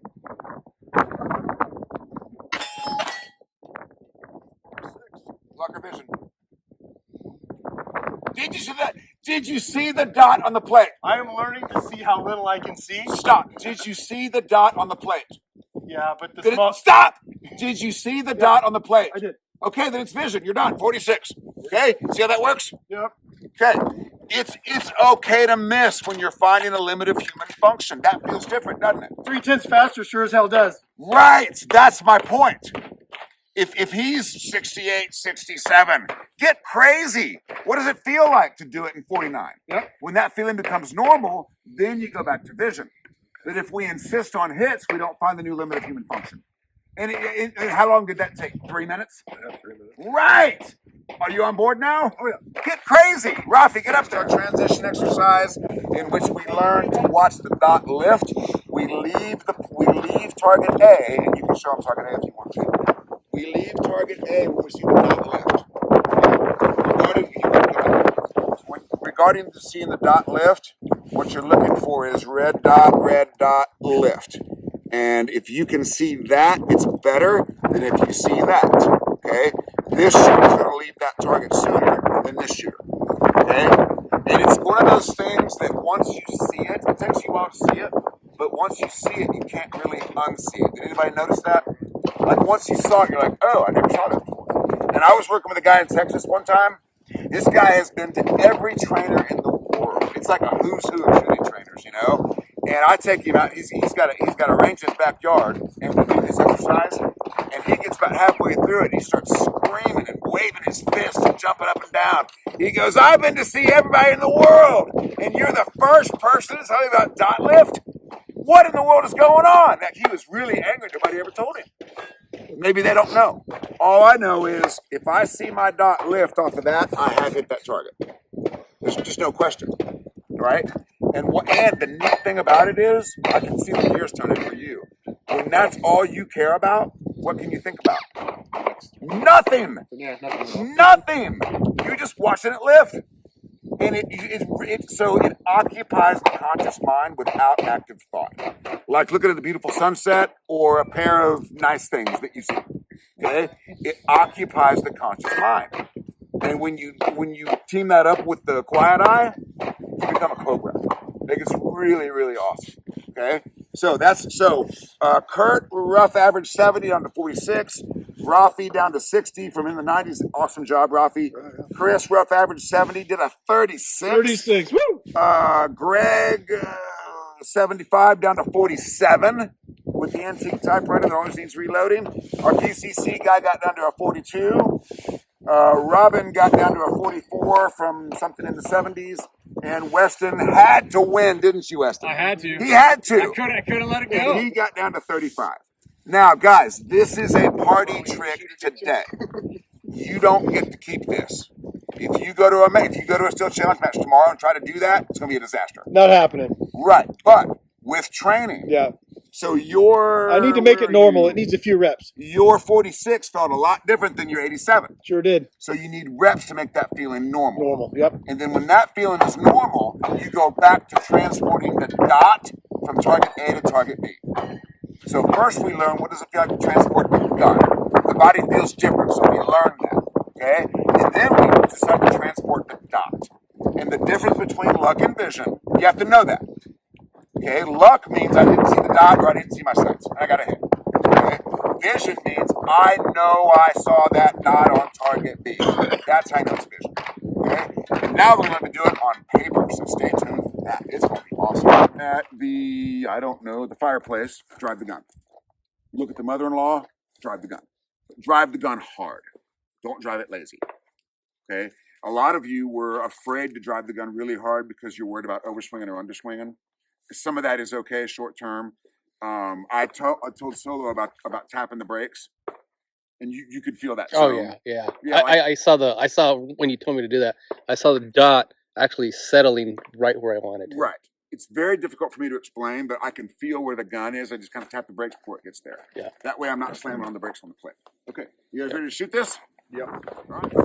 Your brain farts gave him the win. I used to have trouble with stage planning. So probably less than 20 reps. Yeah. Right? And so I did warn you guys numerous times to visualize this because brain farts, right? So if this is a field course, those brain farts put you in second place. Yeah. So we need more visualizations. And I don't think I think I did finish. I was talking about shooting for score versus training. I don't know if I ever finished that. This obviously is shooting for score. And I made up a missed headshot. My shot calling was fucking fire. Yes. That's good. That's a great input.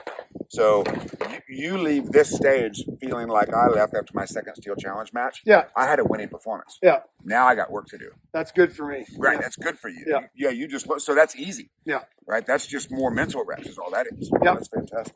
Oh yeah, I did like 5 mental reps of each, and I know to do 20. Yeah. Grab the shooter. I am empty. I can time. Okay. Wes, what percentage of USPSA shooters do you think can call their shots? I'd probably say the top 20%. Maybe. Maybe. I would call it maybe. I was thinking percentages, like what your percentages. I'd say probably 10 to 15. So let's define that. What percentage of shooters, USPSA shooters, and you guys are all that, what percentage do you think could shoot a field course without looking at the targets, tell the RO that all the shots are acceptable? What percentage? Not over that 15 you're I'd talking about. say 10. If It's we're going with probably that, 10. 10%? Yeah. I think that's high. I think that's really high.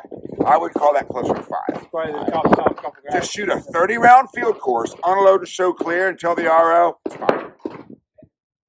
That's Yeah, because it's under 5. oh yeah. Yeah. On the super squad, I think they can do it. They Yeah. can tell the RO it's okay, but maybe not because when I work with super squads, I see guys running out the targets because they're worried. At Nationals, they did go for the swinger. They knew all the others were good. They'd go look at the swinger. That's Yeah. fair.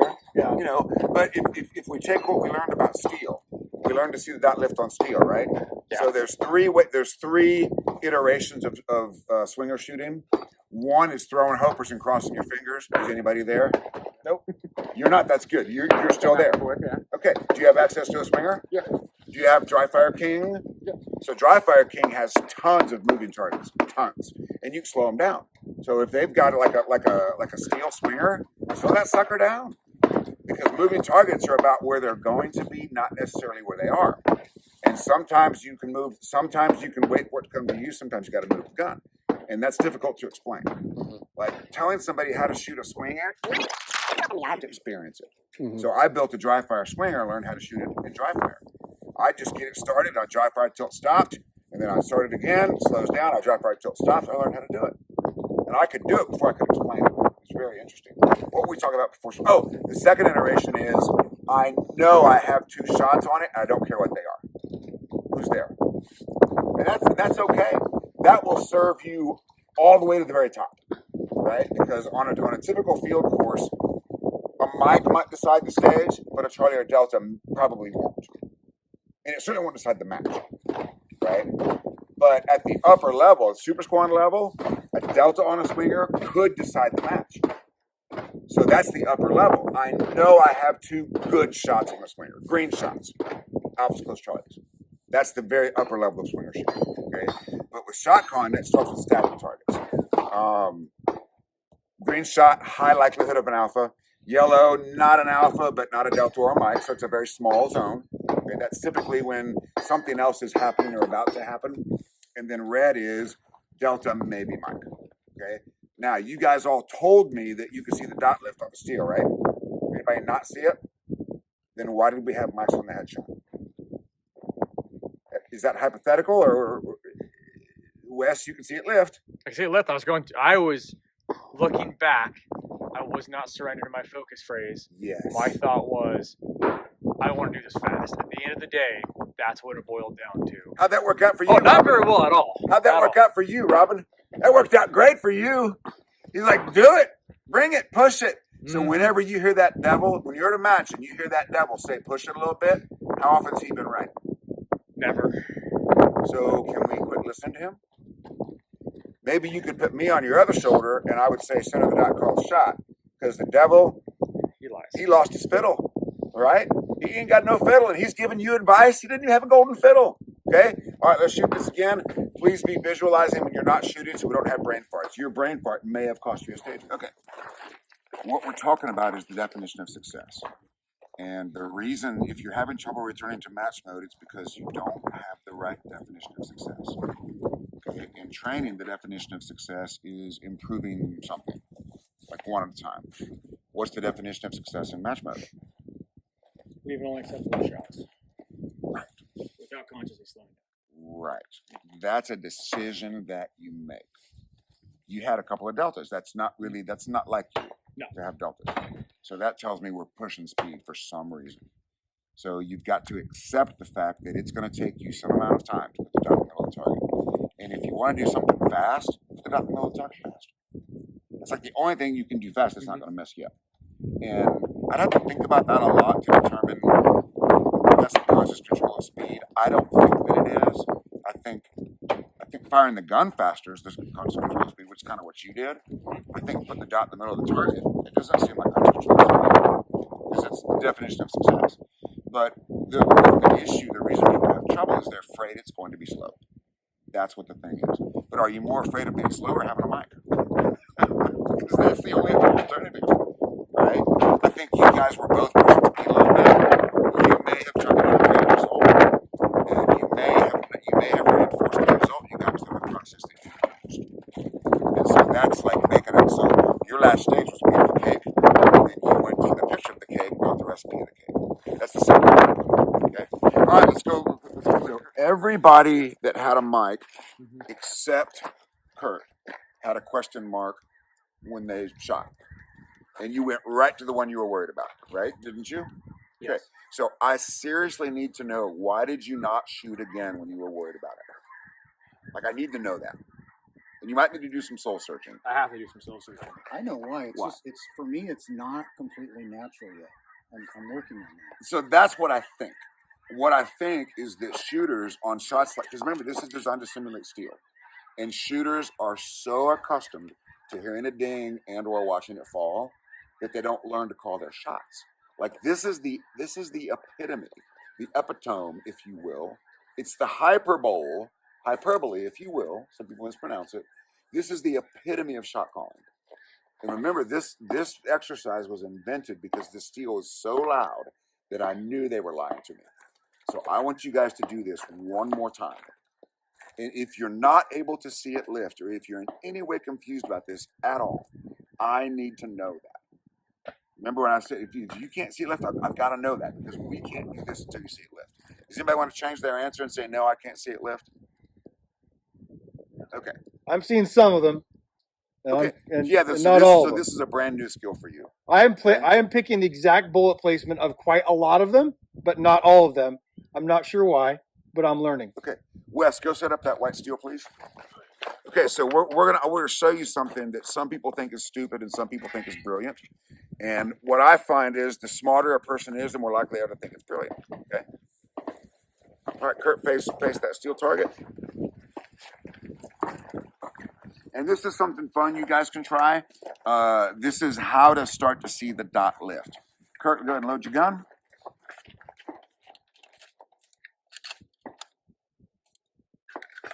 Aim at that steel target.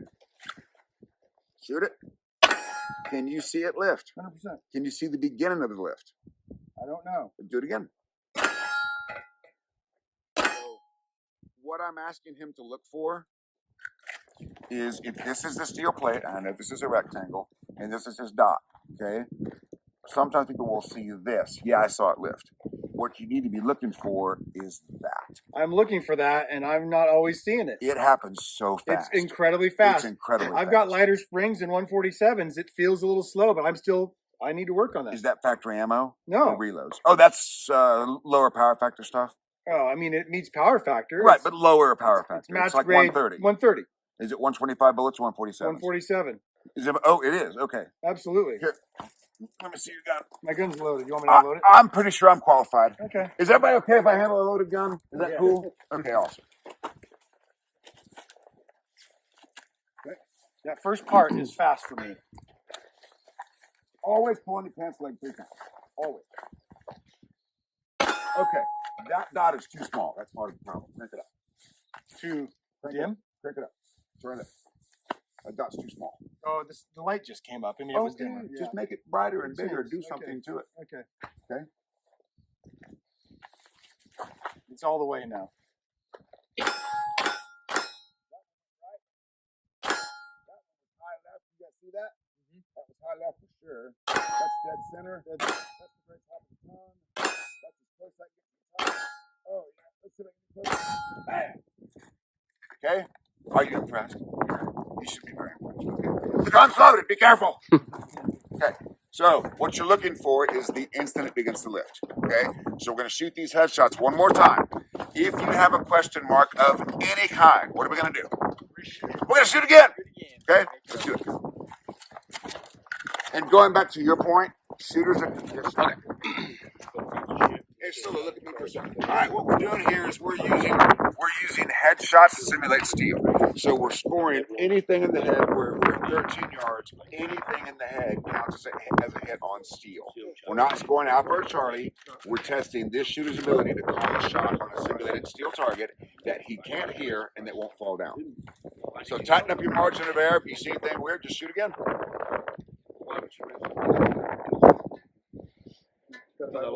We're also making them do weird transitions.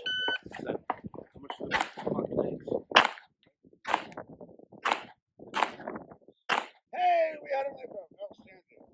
Kurt, it's going to be good. Kurt, is it going to be good? Okay.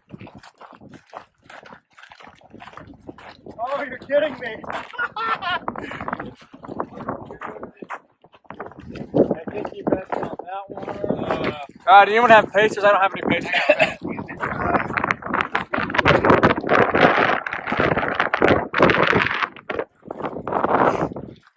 How's it going? Great. Well, pretty good. On, watch it. Go. Alright. Shoot ready. Stand by.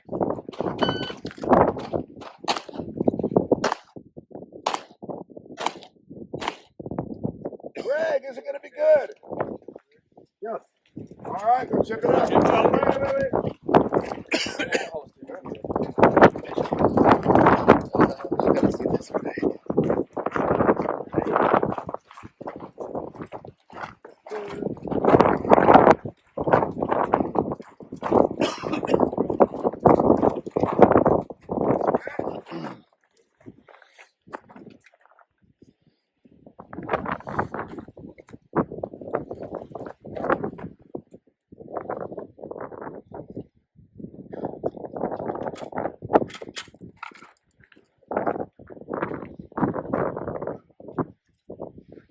Are you ready?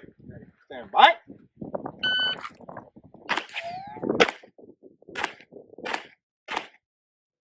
4-7. Is it gonna be clean? No, it's clear. Hammer down, holster. Range is clear. Did you say no? I said yes, it's clean. Oh. 1 and 2 are left. Oh, 1 and 2, yep. Just barely.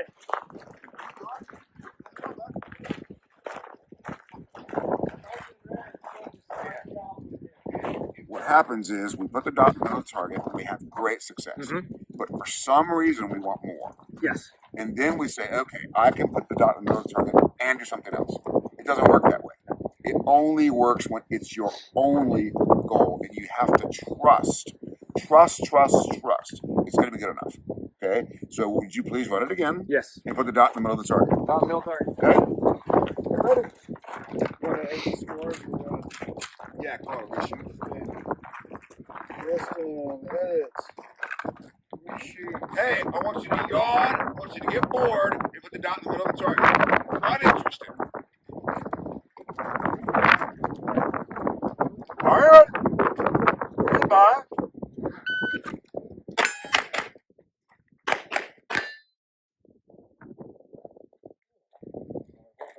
Go ahead and hold it. It's clear.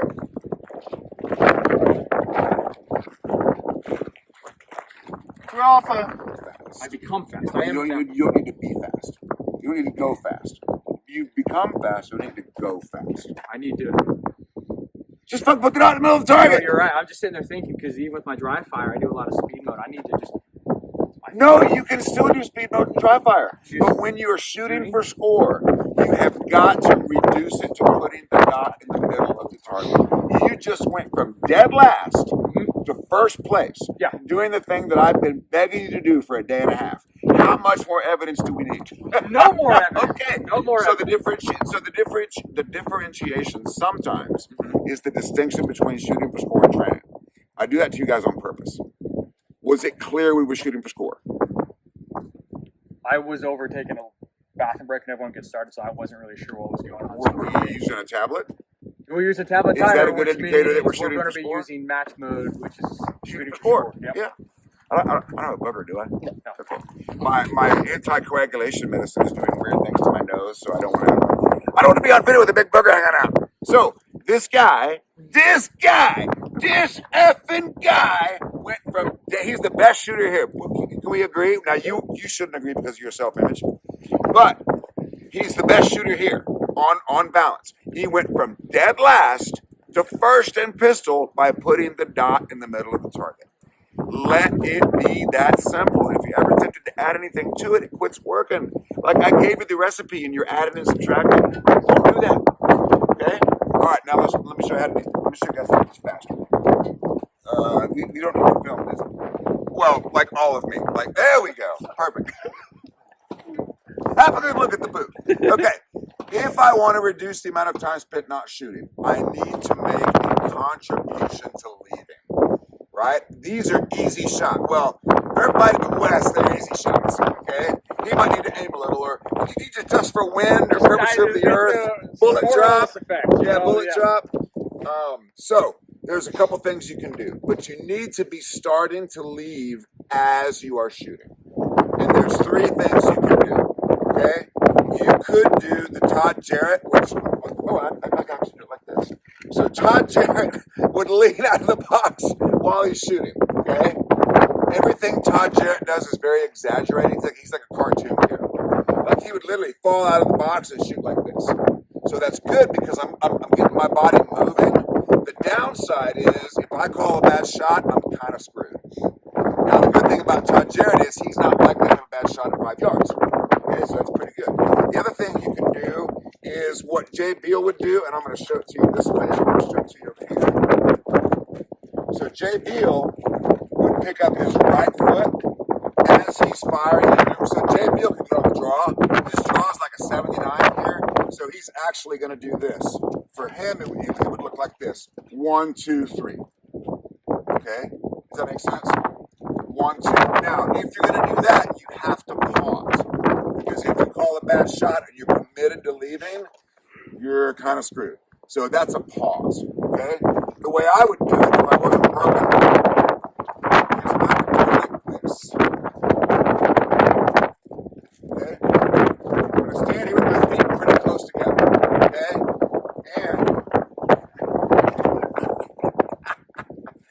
look like this. 1, 2, 3. Okay? So you see I'm already halfway there. Okay? So when I pick up the foot, if I'm really highly trained, I'm going to pick it up on the draw. Okay? So it would look back in. Oh, shit. Woo! Oh, wow. So it'd be 1, 2, 3. Okay? Notice my knees are bent and my feet are close together. And then I'm going to do a shuffle step in between. The shuffle step is the best way to move laterally a short distance. This is 4 feet. Okay? I used to do it at 6, but my good friend and movement coach Kita Busse tells me 6 feet is too far. And I didn't believe her until I hurt both of my knees doing this. And the problem is when you do it at 6 feet, the angle gets weird. Like the knee does a thing it's not supposed to do. Right? So with longer legs, maybe, but 4 feet is a much better distance. Okay? And like imagine if this was a barrel here and a barrel here, well, like a barrel stack here, you want to shuffle in between them. Okay? Does anybody play football? You play football? Okay, so you're gonna come demonstrate it. I wasn't good at football. Were you a linebacker by any chance? No. Okay, stand right there. Face the targets. Okay, feet really close together. Okay, now step out with your right foot. Now meet the right foot with your left foot. Now step into the box. Okay, can you do that quicker? Okay, show me. Good, again. Perfect, that's the shuffle. Okay, notice how hips and shoulders stay square. Now, go over there. Are you unloaded? Okay, now, feet close together. And why do I want the feet close together? Stability. Sorry? To be stable. No, he's actually a little less stable. Okay. But, okay, so go ahead and widen your stance out real good for me. Now, okay, now, if you want to go to the right, what does that look like? It's gonna take a lot. Yeah, see? Yeah. Right. Now, if they're close together, you can just go to the right immediately. Yeah. Okay? So go ahead and show us the shuffle again. Good. And when you do that right, the feet need to be low. You should be kicking up there. Do it lower. Keep the feet close to the ground. There you go. That's the general idea. Has anybody done that in another sport before? Yeah. Okay, jump in and try it. Football, yeah. So Yeah.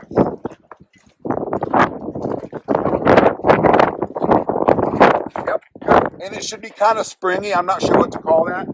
What's the Unity steps with spring in it, right? Yeah. Okay. What is that called? It doesn't matter. bringing your step. That's what I think. Yeah, Greg, show me your shuffle.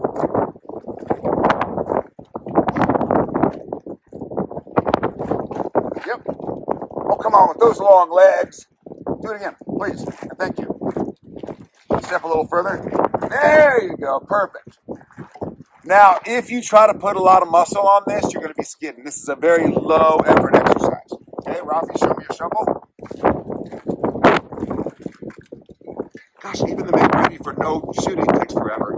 Make ready! Good. Now stay lower. Put yourself in a room with a low ceiling. Yep, do it again. Good. What's going on with the hips there? Are you a big hip or a screw loose? What's going on? Just do it again. Low and smooth. Much better, much better. Okay, jump in there, Kurt.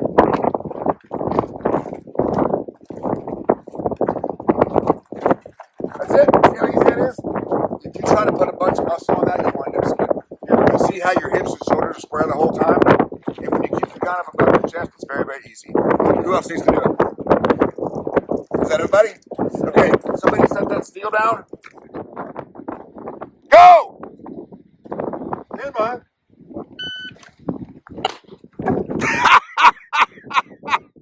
Do it again. Maybe on the second shot. Do it again. Stand by. Okay. You need to be shooting as soon as your right foot touches the ground. What's his time between 3 and 4? I don't know. Oh, come on. I've never used that timer. 156. So all you had to do is go back to shot 3.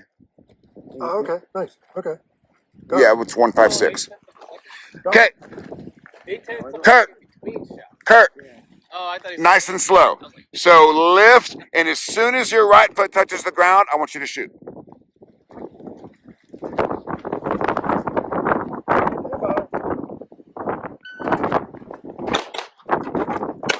Okay, what's that? What is it? 5?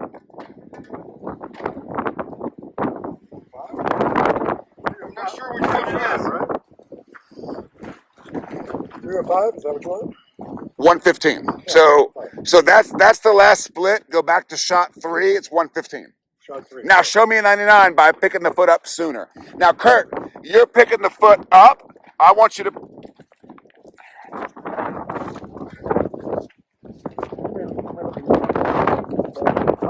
You're doing this. I want you to do this. See the difference? Yep. Thank you.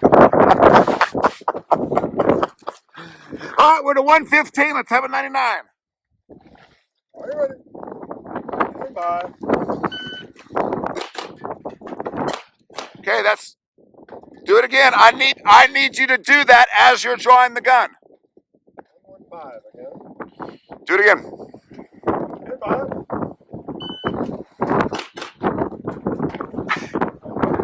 I need to drive further.